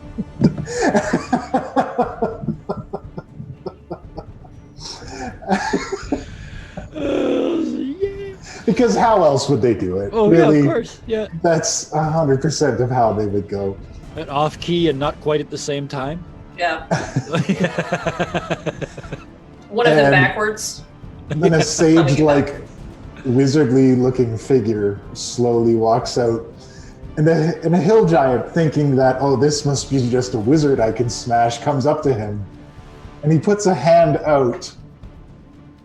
And this hill giant stops, floats up in the air, is dissected immediately into component parts, carefully cataloged, and then put away. That's my dad. There it is. There it is. In this moment, a couple things happen.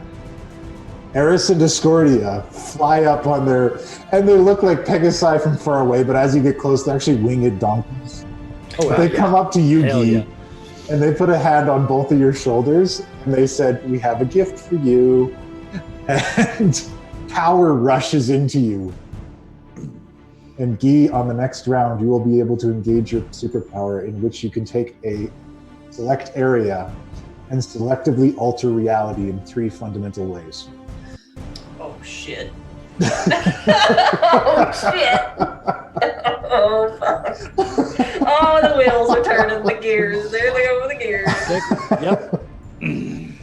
Also, the spirit of adventuring, the Dawn Seeker, comes to you, Key 3. And it says, raise your blade. They've come to help.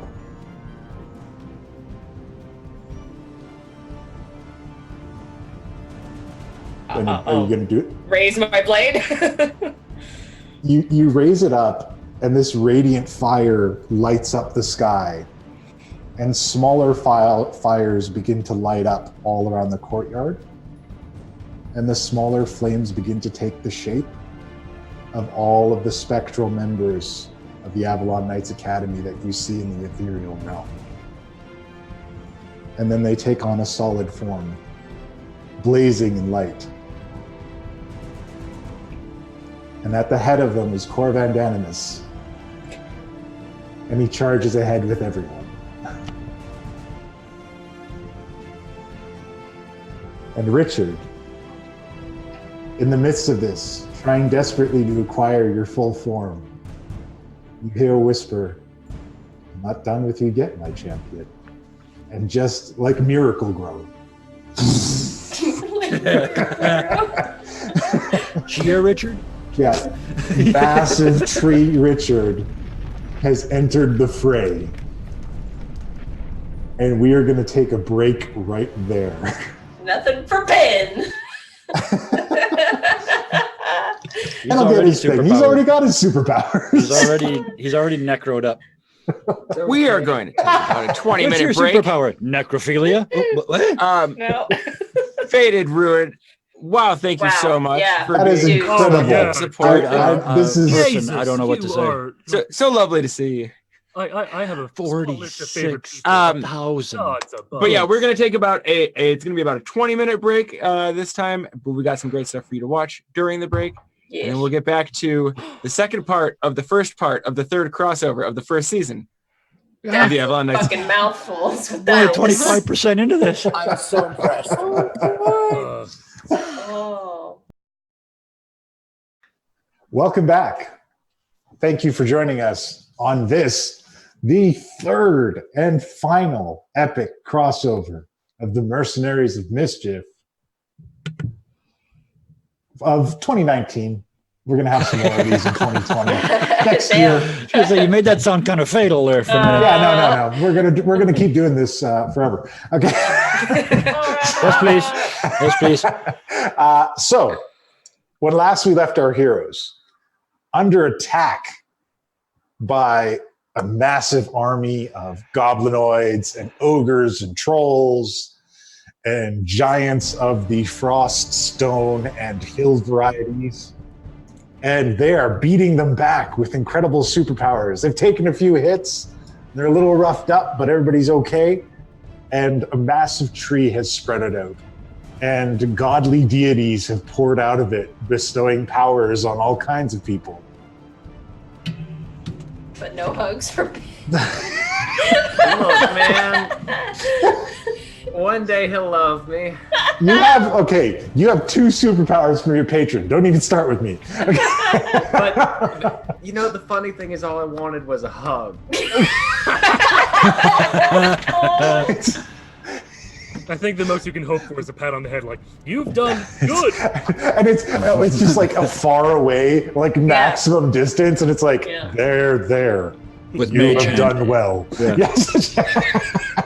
With mage hand, because he doesn't have to get in there. Yeah. Ouch. The denizens of the keep, the former deceased members of the Avalon Knights Academy, have been given fiery spectral forms and have joined the fray. You have a second army, and everybody is rushed into this battle full on to defend this place. And the fairies have all shown up, right? And the fairies have all shown up, and that's absolute chaos. It makes some of the stuff Eris and Discordia do look like child's play. Only some of it. Oh no, there's a pissing contest going on out there right now. I guarantee you. Oh, yeah. Oh yeah. 100%. Oh yeah. Reality's just going, no, leave me alone. Yeah, Eris and Discordia are like messing shit up. Like the fairies will do something, Eris and Discordia will be like, oh yeah, and they'll turn a giant's head into a milkshake and then drink it together. And then just leave him stumbling around with the empty glass for the head. And phantom brain freeze. Yeah, right? Just all of a sudden. All right, so We join this now in progress, going back to initiative at the top of the round, with Richard in his newly awakened full-on tree form. Yeah, so it's just a giant shouting baroon just kind of echoes throughout the field. And I kind of rush into the middle. Okay. And I cast Plant Growth. Okay. Which I'm pretty much just going to be... it requires a verbal component, so pretty much all that Richard is doing kind of underneath the loud baroon is just a giant bring forth and summon the crow. All right. Just a massive plant growth is in many spiky, horrific ways to kill people on trees as possible. All right. So and just sharp blades of grass that are actually swords. Whatever. Spiky, horrific trees begin to erupt in all directions, and some of those trees begin to step and move forward. Little Richards, if you will. And the entire time in the grove form, I'm just kind of standing a bit like a gorilla. It's two giant trunks of trees, and they're just kind of knuckles on the ground, hunched over, trying not to go top heavy. All right. So, yeah, that happens, and chaos is descending behind enemy lines now. Things are coming apart pretty hard. Key 3, you have, with the help of your patron, instantiated this burning army of former Avalon Knights. And in the thick of the fighting, out of the corner of your eye, you swear you see Grandpa.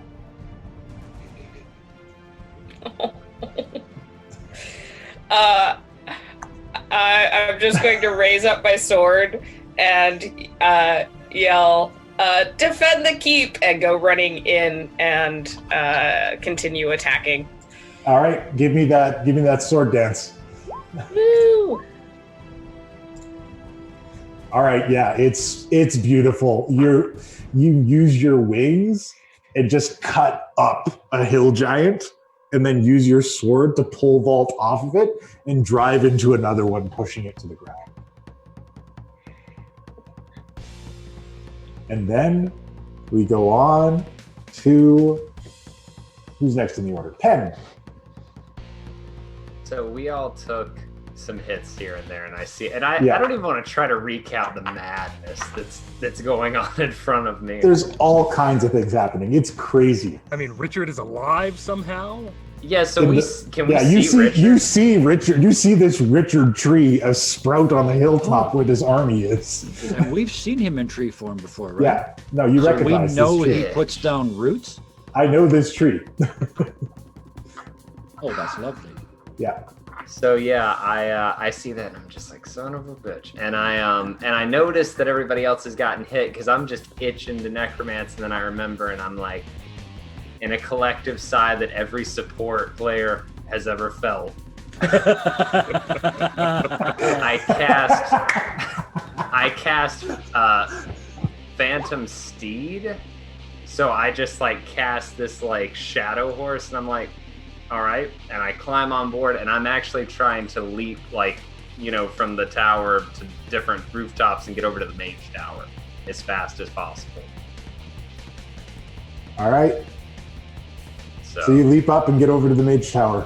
Yeah, and if MT1's in there, I'm just like, I'm pulling out my healer staff, and I was like, mage cannon. Deploying mage cannon. And the top opens up, and it rises up to the top. Yeah. And laying at the base of it is Whistle Whip covered in bottles. Yep. He's like, I'm up. Wonderful. What are we doing? We're about to do whatever we can, and I just like crank the cool. dial. I'll get the spells. I'll get the potion flinger. Yeah. That's my boy. And if I can cast mass healing into this thing, I'm gonna try to. Okay. So yeah, just crank it to allies only. Okay. and just shove that in the homing healing missiles. And yeah, just a big old mass healing with that staff, which I can do. Yeah. I can- Mass healing. Everyone is invigorated. Oh, thank you. That fixes the problem. Everyone is invigorated with a bunch of healing. Thank you, Pen.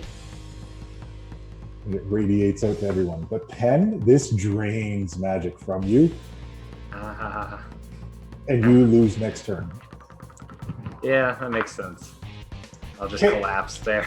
Yeah, because this thing just vacuums up every ounce of magical energy you have in you and shoots it out. So you need a rest. I need healing. Okay. So that happens. After Pen, we go with Jabetta. Yeah. Jabetta, Pen just stepped on your toes and healed a bunch of people. What the No, he fuck? didn't. No, he didn't. He helped our family. Okay, that's good. See, we're bonded now. So Gilbetta has the Just control stir in rod the pot. of the gargoyle, Yep. and she's gonna call it down Okay. and swing by and grab Pin up and throw him on the back and fly Nice. up. All right. And then seeing what Richard has done with the trees, she's gonna kind of take from his book, and she's going to use Druidcraft to grow Nerium oleander, Okay. which if it's a poisonous plant, Okay. and when it catches on fire, the smoke is one of the most toxic things in the world. Oh. So she's gonna grow a bunch of that, everywhere that she Fucking chemical can, warfare. and then use a torch to catch it all on fire. All right. Yeah, so you're lighting it up and you're creating this choking, deadly cloud. Yep. All That's right. really cool. I'm really tired. Just on the back. Oh, that's really neat. And I imagine you're like pushing this towards the incoming army, not like the. Yeah. It's she's growing it in a path, like basically right under their feet, Okay. so that as it starts to burn, the fumes are just right up into their faces. All right. Next up, we go with Lilith. Okay, so you know what, Marcus, just keep doing what you're doing, best and kill things. And I got a quick question. All right, new idea. Quick question. Am I still hot or no? Yes, you're still hot. Oh, sorry. All right. That's so mature. Anyways, all right. Where they're coming in, Mm-hmm. I want to land in front of the gate Okay. and just to get more of an visual that I don't want them to be entering the entrance of the gate to kind of slow their entrance. I want to cast Major Illusion of Wall of Fire. Okay. Perfect. And I want to use my heat as a way to make they can feel the heat. Right, make I know. it- I want to make it super believable. You want to sell it. I want to sell it. And yeah. Is it too much if I say intimidate too or no? Actually, I'll give the wall its own intimidate. But okay. yeah, because this is kind of a different scenario that you set up here. But you set down and you create this illusion of this flaming wall, and you really sell it on the projection of it. Okay. And they can feel the heat coming off of you, and it kind of stems the tide of people trying to pour through this gate, and you're able to run the line. You'll regret the day you came here. So yeah, Lilith is just trying to stop the flow of incoming traffic. Excellent. And you're certainly doing that. Okay. Next up is Guy. Just looking down at his hands, like he's just been given. I mean, it's beyond a gift. The best present. And I look up, and the tree is right in the middle of the giant encampment with the center Yeah. of control, right? Like HQ. And I Yeah. know that because we were there, right? Mhm. Number one, reverse gravity in the Okay. immediate area around the tree. As soon as everybody starts to float up, upside down tornado. So it's driving them back down into the ground, and every time they hit, they drift back and over and over and over again, and through the branches of the trees, up and down and up and down and up and down. And then for the third one, I look over at Corvan and say, time to make amends. And I would like to siphon the essence of his paladinness, his devotion to that god, and inject it into the tornado. Okay. So you take the holy smiting energy of a paladin Abahamut and infuse it into your death tornado in an area in which you have reversed gravity. Using And Richard as a battering ram, yes. Yeah, and you have created a horror show, and Richard is just being covered in gore. And over and for over again. no good reason, I'm just standing there with my hand out, just like I'm concentrating. I'm not. But Ooh. Perfect. Thank you, my ladies. Hey, Richard. And I'm still undead. Because Still. he is dropping. He's moving people up and through your jagged branches. So yeah, the over and reverse over gravity again. sucks them up through you. Then the inverted tornado grabs them and spins them back down through you, whereupon they slam into the ground and get sucked up by the reverse gravity through you again. Yeah, I'm just gonna kind of look over to Guy, and one of the trunks comes up, and like very clearly, like something erupts. A smaller tree erupts through one of the ends of the trunk. It's a big thumb. It looks like. Thumbs up from Richard. And I use message to cast to the giant Richard. You are worthy. All right. That's it. Next up is Redan. I would like to try to break out of this Dog pile. pile? Oh, sure. Do you want to do a really cool breakout where you throw people in all directions when you burst out of it? Sure. Let's Give go me with a really strength. cool. Give me a strength check. No, I want to do a mild breakout where I just kind of. Right? Eh. Just like, eh. All right. About 30 so feet away out of the yeah. snow, Redan pops up. in your enhanced form, it's just like boof, and hill giants go flying in every direction. Okay. And then I would like to hold up my little jade statue and Yeah. call forth my owl, Okay. put Jinja on top and say, go fuck the enemy up. And then I'm going to shove a potion of frost giant strength down the owl's throat. For Redan! Oh goodness. The owl's like, woo! And then just Like picking up giants and carrying them off. if you see a leader, tell me where it is. Will do. How fast can an owl with a 24 strength fly? I don't have that knowledge. See, Pretty. I'm He just- does pretty well. I'm just imagining a big, swole humanoid body with an owl head just emerges. Okay. And finally, Birdman. full, Sorry. Like that full horrifying Soul tree Calibur form character? Richard. Hoot! Hoot! It turns into an owl bear, just drops to the ground and starts shredding people.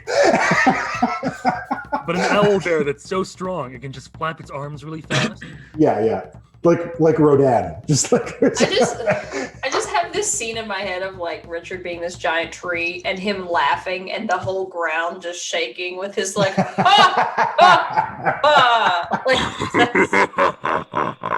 like dude. All right, what are you gonna do, Richard? Didn't we skip? Oh no, we're not skipping anyone. We didn't skip anyway. We're good. No, it's you. Sorry, no, I was just I forgot that Darius is no longer here because he ran like a coward. Oh damn.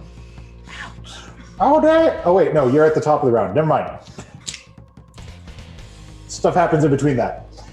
Okay, so I was right. You did skip. I did. I skipped did skip everything some else. So, Yeah. after this has happened, and after you've set Jinja on his murder spree, there is a blast of a horn, and up from a across a hillside, lines of chariots, armor-clad frost giants, with chariots pulled by frost wolves, careening towards the battlefield. And these massive chariots are decked out with war machines and ballistas, and they begin to fire off into the crowd. I definitely don't recognize any of those frost wolves, do I? No. Good. These are not any of the ones that you made friends with. These are there's lots of frost wolves in the world. I just wanted to make sure that there wasn't some weird coinky dinky thing. And they begin to storm the battlefield at the same time that Ogbog and the rest of the goblin troops erupt from the keep and join the fray as well. And they hit with crushing force. These chariots, the wolves at the front with frost breath, are crystallizing things in front of them. The chariots are cutting through forces. Luckily, the spectral members of the keep, many of them are already dead, so there's not much that can really happen to them. They're just ghosts. And in fact, the butler, Walter, is there. And Walter, one of the chariots comes careening towards Walter, who's walking very prim and dapper. He tightens up his gloves and presses his hand into the ground, and a wall of earth comes up in front of him and blocks the oncoming chariot. Walter's got powers. Yeah, apparently. Let's go, Walter. He was a very good butler in his day. So yeah, this is unfolding here, and it looks as though with this new development that you guys may be outmatched. And there is another rumble. And down from the hillside, glinting in the light of the sun, an army of metal humanoids charge the battlefield. Who are they attacking? It's uncertain for a while, but they move on the frost giants and begin attacking the chariots. Many of them dying in each strike. It's probably about 10-1 before they take down one chariot rider. And you can see two figures standing on a cliffside watching everything unfold.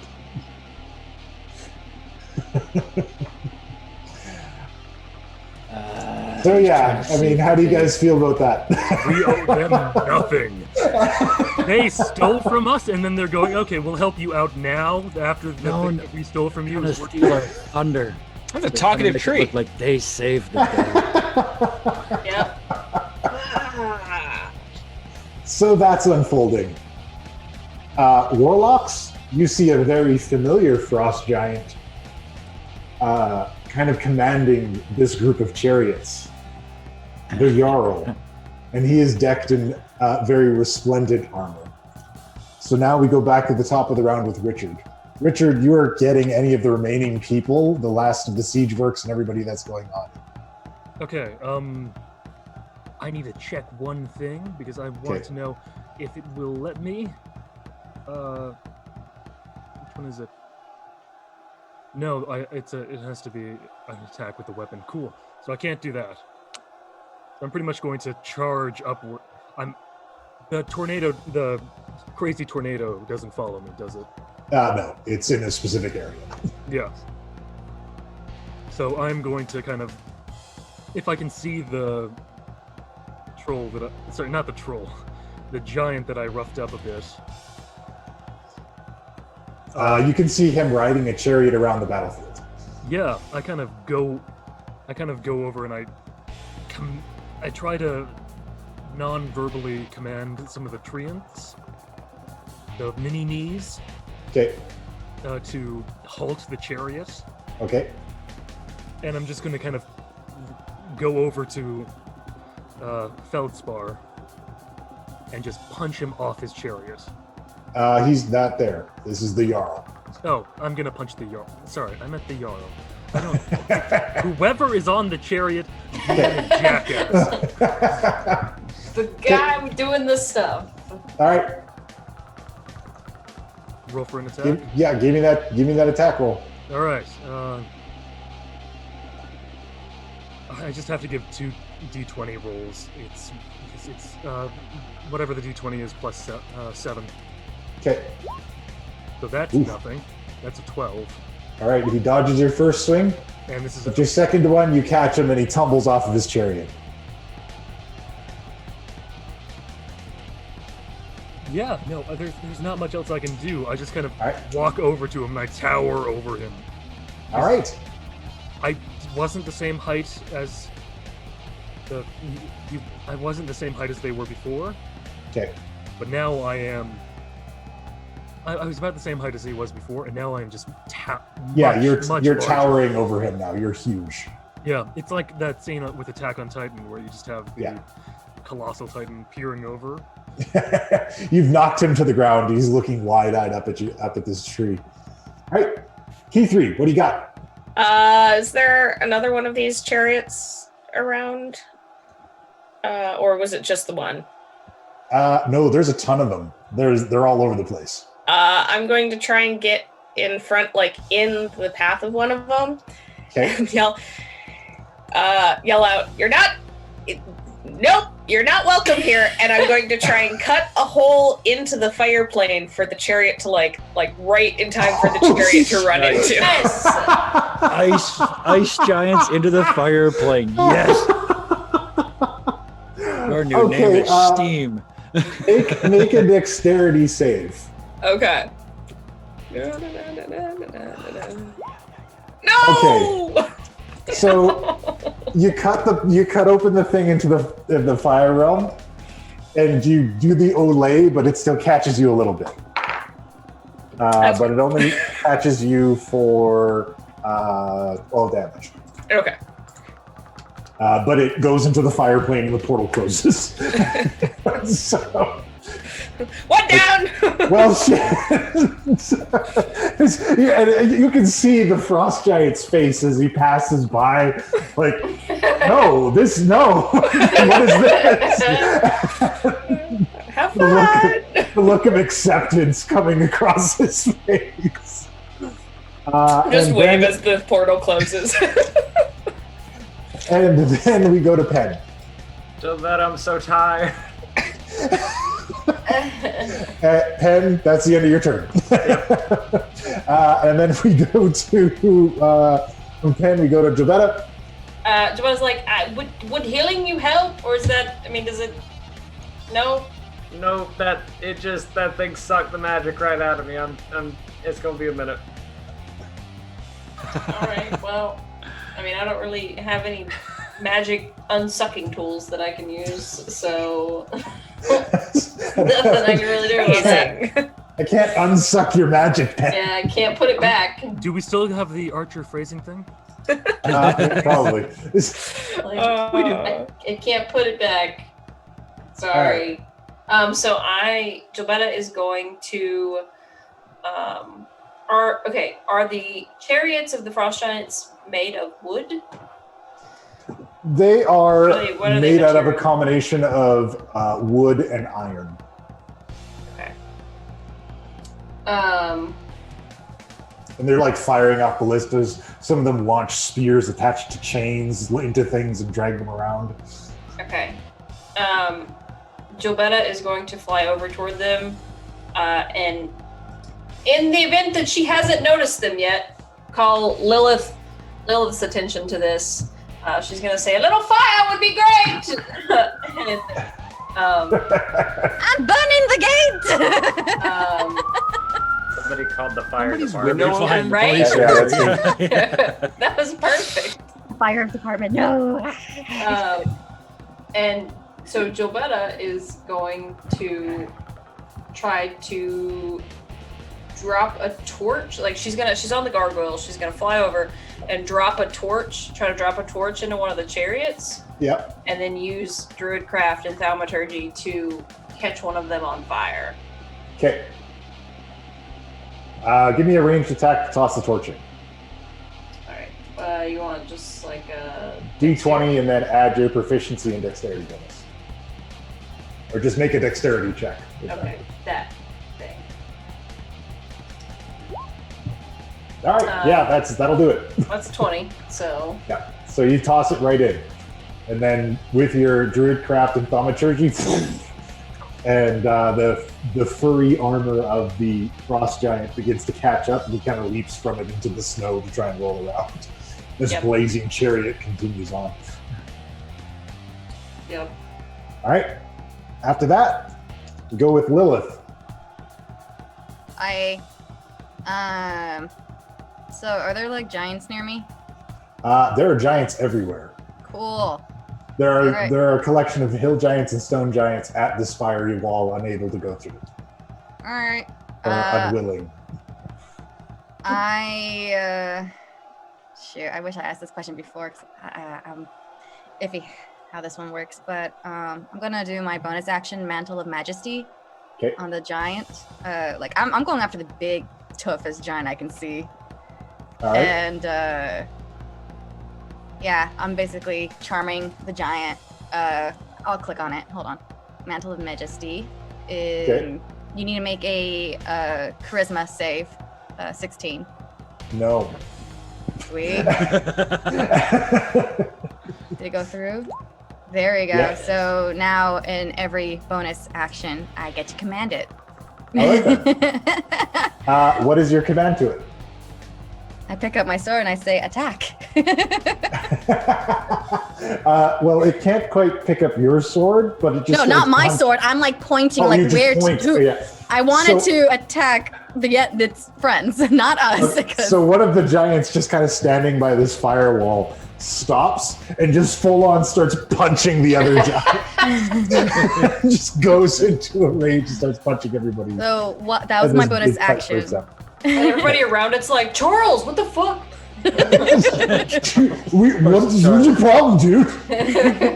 So that's my bonus action. Okay. And then for my attack, I'm gonna fire my my bow and arrow again, and fire it at the wooden chariot, and hopefully that catches fire. Okay. As well. All right. Does a 24 hit? Oh shit! Oof. That's oof. That's with Sorry. advantage, but that's okay. Yeah, I'm so sorry. Hold on. I'll let me give put you that back to normal. some support. So yeah, you fire that off. It goes off like a rocket and explodes the ground underneath one of the chariots and knocks it over onto its side, tumbling its rider. Cool. Next up, Yeah. you got Guy. All right, so I can see the Jarl from this distance now. Yeah, you can see him. And his He's been big knocked off shiny of his armor. chariot. Isn't Yeah. that lovely? Yeah. I use just Pearl of Power to recharge one spell slot. Okay. And then I just cast Message to him. I've heard him speak, right? Yeah. He had to defend himself. So I'm going to try and replicate his own voice in his head and say to him, they'll turn on you. You know that, don't you? Oh, jeez. And then All right. That will have unforeseen effects. yes, it will. And I get one spell slot back, and that's it. All Done. right, Redan. Am I able to see where this Jarl is? Yeah, you saw the tree punch him. I would like to start bowling ball in that direction. All right. Bowling then, ball Redan begins again. Yep. Give me another acrobatics check. Actually, can I change that to a log roll instead? Why? Sure. You know, more surface area. Yeah, exactly. Richard gets it. And also log roll, log person. So, yeah, you just bowl this guy. He's trying to get back to his feet, and then just Redan cruises by, owns him back down again. So yeah, log rolling in that direction and telling the giant owl in my head, go over that way. Start fucking shit up that way. So, all right, that happens. The owl goes off, starts attacking people. You bowl this Jarl over, and he falls to the ground again. Bakara.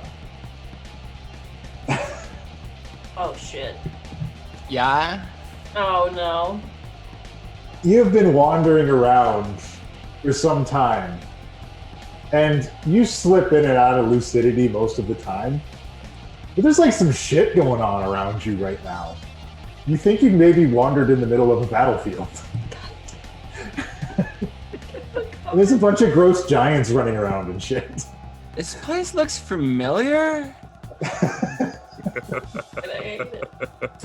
Oh, this was a place with the mead. Fuck yeah. I still didn't get that recipe. Shit. All right. What am I coming up on? Am I coming from behind? You've just walked right into the middle of it. Your drunken stumbling has weaved you in and out of this or that life-threatening situation until you've landed just in the middle of this. Well, luckily, the place they woke up had the right kind of shit. It was a recipe, and then I made it, and when I drank it, the tattoo went away. So that was cool. And it's my good shit. So I'm going to pop that open and be like, all right, go time. And I'll pop open a little flask of there's like a light pink liquid in there. All right. And I toss back some of that, and it's just like the crowd is going crazy for Becky. Yeah. Time stop for a second, and she looks around and she just starts like counting heads. Like, all right, what do I have to get through to get inside the keep? Does some quick, like, instinctual calculations. Gilberta somewhere on a gargoyle is going, oh, fuck. Becky, power! And she fucking runs right up the back of one giant, cracks you on the head with the staff, jumps over, starts just like, you remember the gummy bears? When they drank gummy berry juice? Just basically bouncing in and out. So, pinballing between giants' heads to get closer to the keep. So Bekara the Super Ball is going back and forth, just ricocheting between enemies that fall to the ground stunned.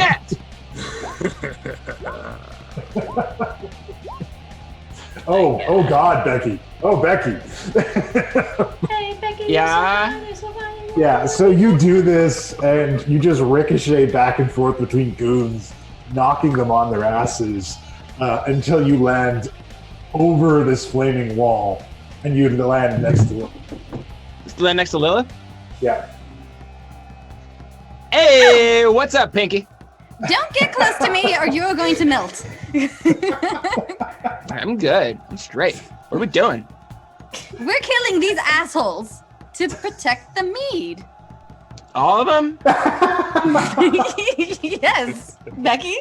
I love how your voice changed on that. To protect the mead. Calculations were made mid-sentence. Yeah. All right, so that happens. Oh, my face hurts from smiling. I'm having a great time. I love today. Okay. I'm so happy I gave myself a migraine. Is that ridiculous? I have a migraine all the time. A happy headache. That's terrible. All right. Okay, so in the middle of this fight, another sling of attacks comes everybody's way. First for Guy. Guy, 2. Oh, sure. But the damage is low. It's only 14. Pen. 2 again. But also low damage. It's only 13. We are warlocks. What do you mean low damage? Pin's like, it's not much, but it's all I got.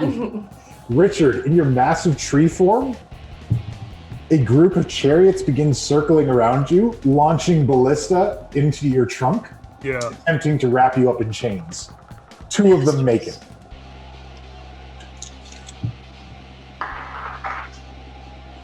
P3. Oof.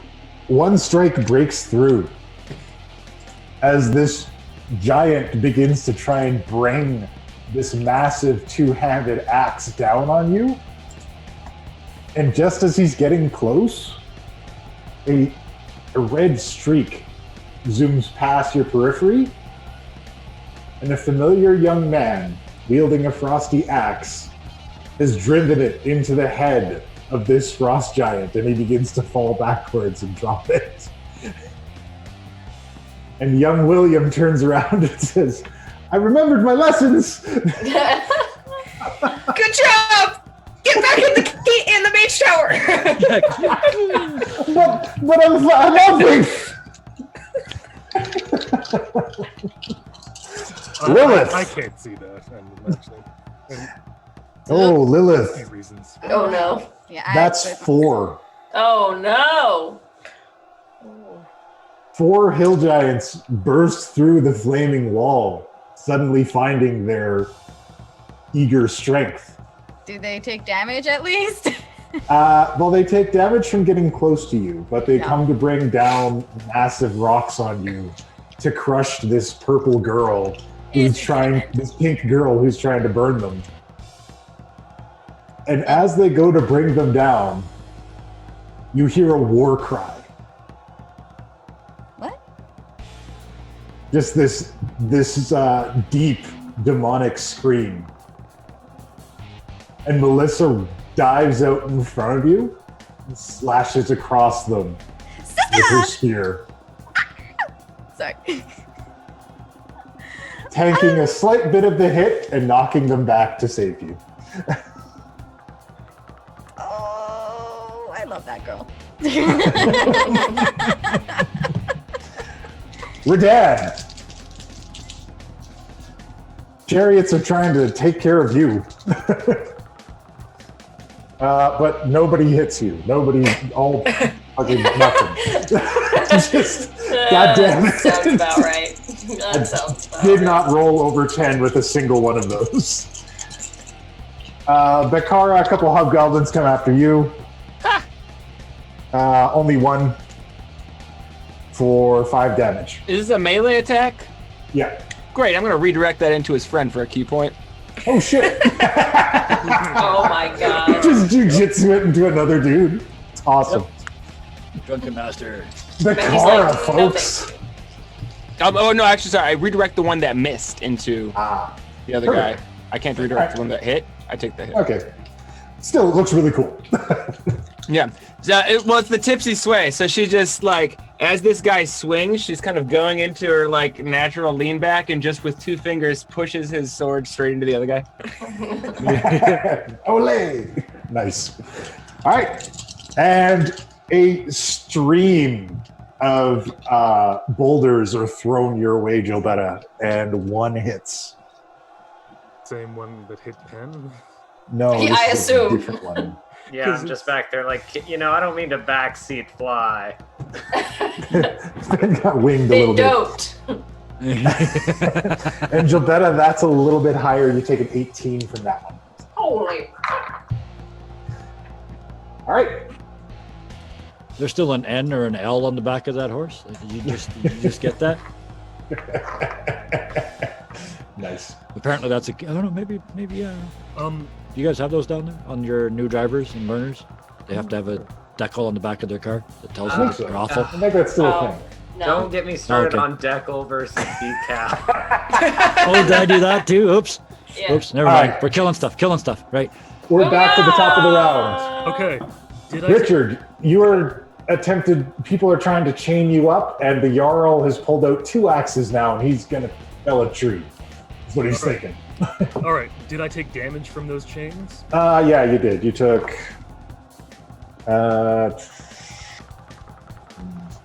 you took 15 damage. Okay. I can weirdly survive a lot of stuff right now. Yeah.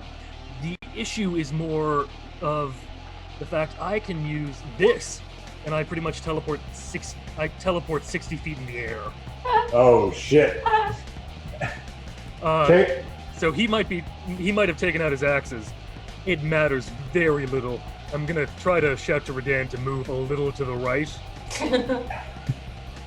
as I just come down. You know how Luffy in One Piece does the Gatling gun kind of thing? Yeah.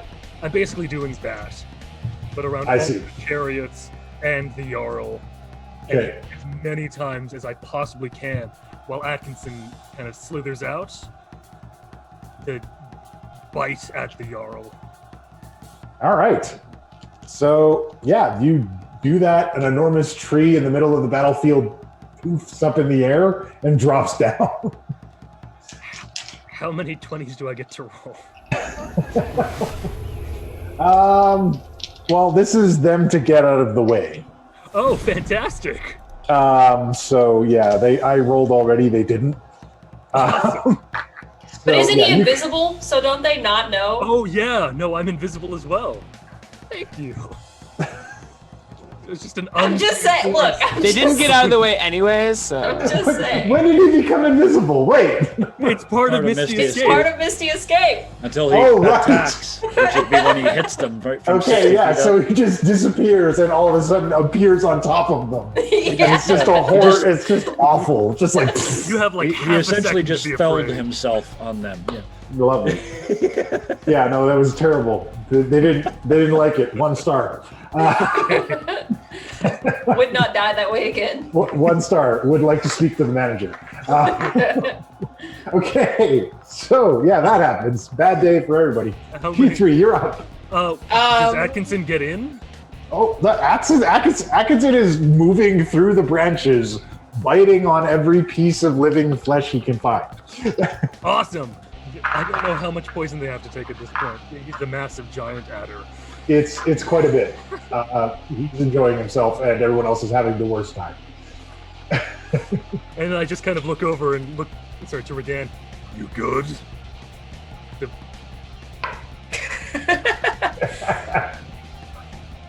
All right, P3, what do you got for me? Are there still a bunch of chariots all over the Oh place? yeah, there was a ton of these guys. Great. I'm going to use my special ability. So simply just turn into like flaming ball and ping around and try and take out all of the wheels to cause the chariots to flip. Awesome. Oh, nice. So P3, the flaming chipper shredder, is engaged and just like cutting spokes on wheels, and it's anime as shit because she just bursts between a bunch of them and ends. I'll sword totally, out. if I can, take out a few of those like metal guys as well. Just Oh yeah, you strike as many targets as you can get your eyes on, and at the end you just stop, sword out, skidding in the snow. And then all the chariots behind you collapse onto their sides and crash. There's just this massive blowing smoke and wind behind you. It's beautiful. It's gorgeous. All right, next up, we've got Pen, who has enough energy again. Yay. So I have a quick question. Will you allow me to cast False Life on an ally? Which ally? Gilbetta. Oh God. So I imagine I was complaining, looking up after getting hit by a small boulder, and I look up to see Gilbetta just get like yeeted in the face with this Yeah, just like get wrecked. and I'm just like, ooh. And I'm just like, can I offer you some necromancy in this trying time? And I reach out, try to instill necrotic facsimile of life in her false hit points. How many Boom. extra hit points is that? Well, apparently it didn't roll, so it's 1d4, which I will roll Okay. plus 9 total because I'm casting it at level 2. So Okay, so 12. You 12 get 12 temporary hit points. necrotic hit points. So how does that feel? so it's like, ew, why are you? Ah, what is that? Now you know how it feels when I get blessed. I've never blessed you. Oh yeah. And he's like all groggy and messed up up top, so he's just like, yeah. Oh yeah, that's true. Very true. Is that it for Pin? Yeah, I think Yeah, I'm tired. I just barely got that out. Jabetta, what do you got? She blesses Pin. No, I'm just kidding. Take that. You guys just do this back and forth on the back of this gargoyle for the rest of the fight. Magical slap fight. Yeah. No, so Jobetta is there's still chariots, right? Yeah, Right. there's a lot of them. I'll let you know when they're all gone. Jobetta is going to try to she's gonna create water. and try to freeze spikes like spokes in the wheels. Ooh. So the wheels jam up on these chariots, and that they are no longer functional. All right, As many as she can. Give me an Arcana check to execute this maneuver. If I can find the button, I will. It's an 8. Ooh. All right, so you damage the carts, but you're not able to lock up the wheels with it. So you launch some ice spikes, and they're damaged, but you don't get the cool lockup where it flips. Alright, that's fine. I'm pretty useless right now, so that's great. It's really great. You've still got your moonbeam. I'm really glad. Yay, team useless. No, I used it already. Your moonbeam? Yeah. When I rode the ice down into the droves of enemies, I used it. All right. Well then. You sound so I guess this is a big fight. I don't. Oh, yeah. I was trying to get Lilith over here because I don't have fire. I can't. I got nothing for these fucking rusty boys. All right. All you said was Lilith. You didn't specify, girl. I said we could use some fire. Oh, whoops! Speaking I thought you meant of which, just burn it's the Lilith's carts. turn. Me? Yeah. Yeah. Okay. All right. Can I? Is this gonna be counted as a turn? Trying to figure out the people that commands their unit or whatever. Somebody could probably tell you. Please tell me. Who's there? Chariot or Melissa? Do you say this out loud into the area? Are you back at the keep? What? He's the Yeah, tree in Richard. the middle. He's out in the battlefield. He's an enormous tree. Yeah, are you saying this out Yeah. loud? Becky's I'm right t- next to you. Yeah, I'm still in front of the gate. Yeah, I'm saying this. Be like, do you know who the command is, or can you identify? A giant wooden arrow just grows out of Richard's back and just points downwards. Cool. Area I'm gonna to that. shoot him. Is it within my range? It's like 150 to 600 feet. Yeah, you could catch him. He's trying to climb out from under Richard right now, but Oh, yeah, okay. Shoot. Where are you? Boop. Did it go? there we There go. we go. thank God. Okay, I was like, what happened? That's a 26 hit. All right, another fiery rocket fires off and burns this guy. Cool. Blasts him in the face. He cries out in pain. And I want my giant friend thing that I control now to go after whoever is next, looking like they're controlling a unit. Okay. Just tell him to go find the nearest commander and mess up his face. Pretty much, yeah. Just Go punch that guy. Go fuck stab him your up. boss. Yeah. pretty much. Yeah. I bet. Aren't you tired of all the shit he's been giving you? Now's your chance. Go mess up your boss. Yeah. Perfect. All right, he does so. Cool. And I stay in position to block off the entryway to the keep. All right. All right. I still like to imagine just fire is kind of reflecting in these just pools of amber where Richard's eyes should be. All over Like the there's just place. kind of there's no mouth on him, so it's just staring at it. Just yes. Oh yeah, it's the worst. All right. Sorry. So I had to get that out. next up is Guy.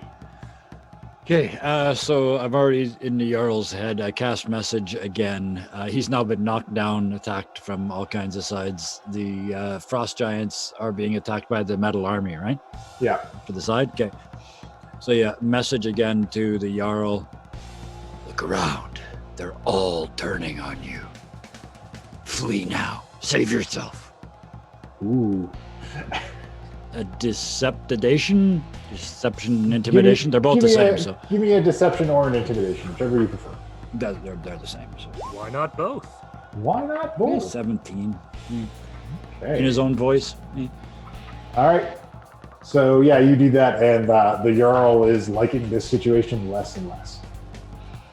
Redan, You are in log roll position next to this crushed frost giant leader. There's chariots zooming all around you, and Richard is a giant tree. How large is Richard? He's bigger than you right now. Didn't we decide on like 20, 30 feet? Yeah. I would like to try to pick Richard up Okay. and use him as an improvised weapon. You're gonna beat him to death with Richard. Yes, yes I am. How did you know, sir? Sorry, please just like give Richard a small heads up, and he'll just like clasp his fists together. And just... It would be more of like a, hey Richard, you good? Picking him up? Like trying to find a face? Yeah. Well, I would imagine, well, the face would all be in like the boughs of the tree, so you'd go to the trunk and like.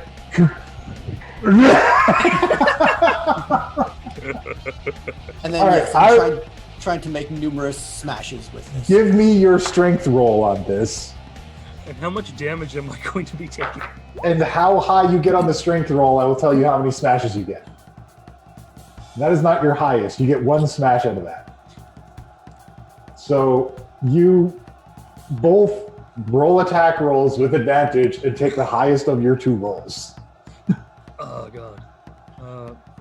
I'm just gonna have to roll 2 20s. Counts as triple advantage, yeah. Yeah, I just did an unarmed, and you can do the math. Yeah, I have 22 Okay.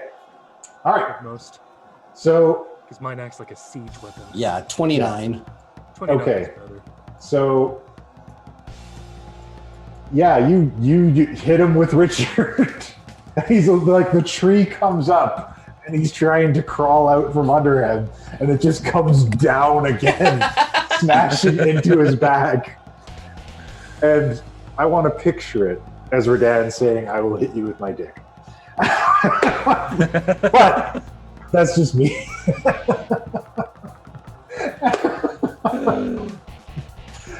All right. So that goes down.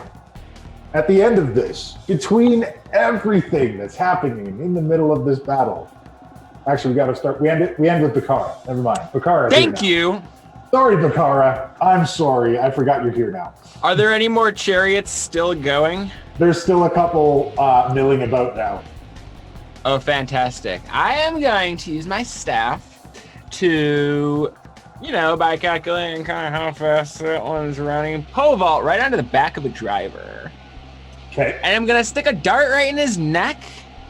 But more importantly, I'm going to tie my rope onto the chariot and then jump off and run over to Redan and go ahead and hand him the end of that rope. Okay.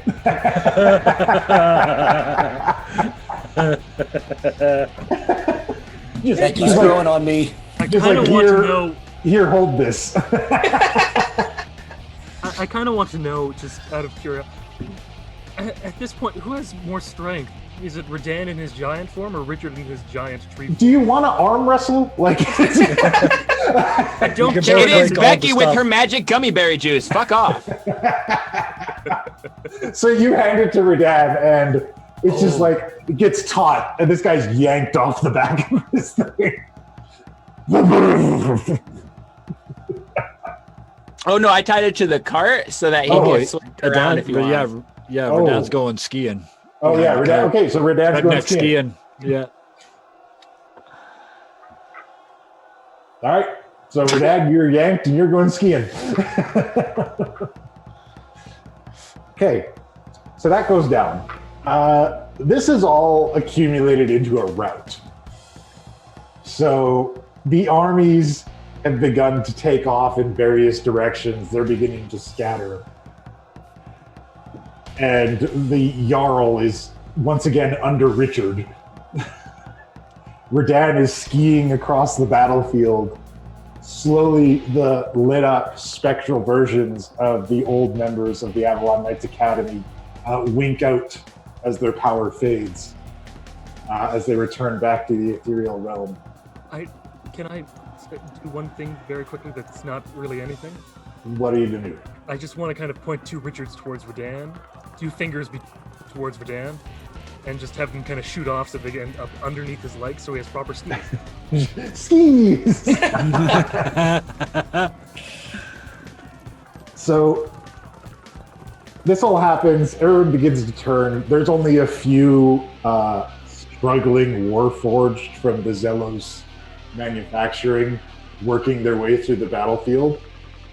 They were more or less destroyed in the fight. And for a moment, the battlefield goes quiet. I would like to swoop down. Oh, go ahead. Sorry. It seems as though the combined efforts of the new Avalon Knights Academy have won the day. But what appeared to be a cloud bank begins to move closer.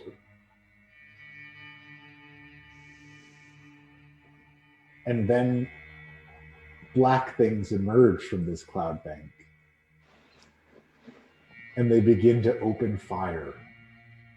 Cannons shooting at the armies below. Now that you can more clearly see this is a floating castle. Formerly a stronghold used by cloud giants. And it has been repurposed into a weapon of war and turned against you. And you will have to take care of it tomorrow. But everybody else sees that, right? Yep. I'm just picking up the euro. Yeah. As Becky says that, I swoop down beside her on the gargoyle, still in like necrotic form, drop all that shit. So suddenly I go from being like the ugly, undead, avenging angel to the gorgeous, the geek. Hey. Reach down with one hand, like I'm just gonna pull her up on the on the gargoyle with me. And if she takes my hand, I curl her up and just plant one on her. Just a great big smooch. Oh. When this is over, I am marrying you. And I drop her and turn around and head towards the bad things. Oh, you do not drop her, honey. She holds on too tight. She is on the gargoyle.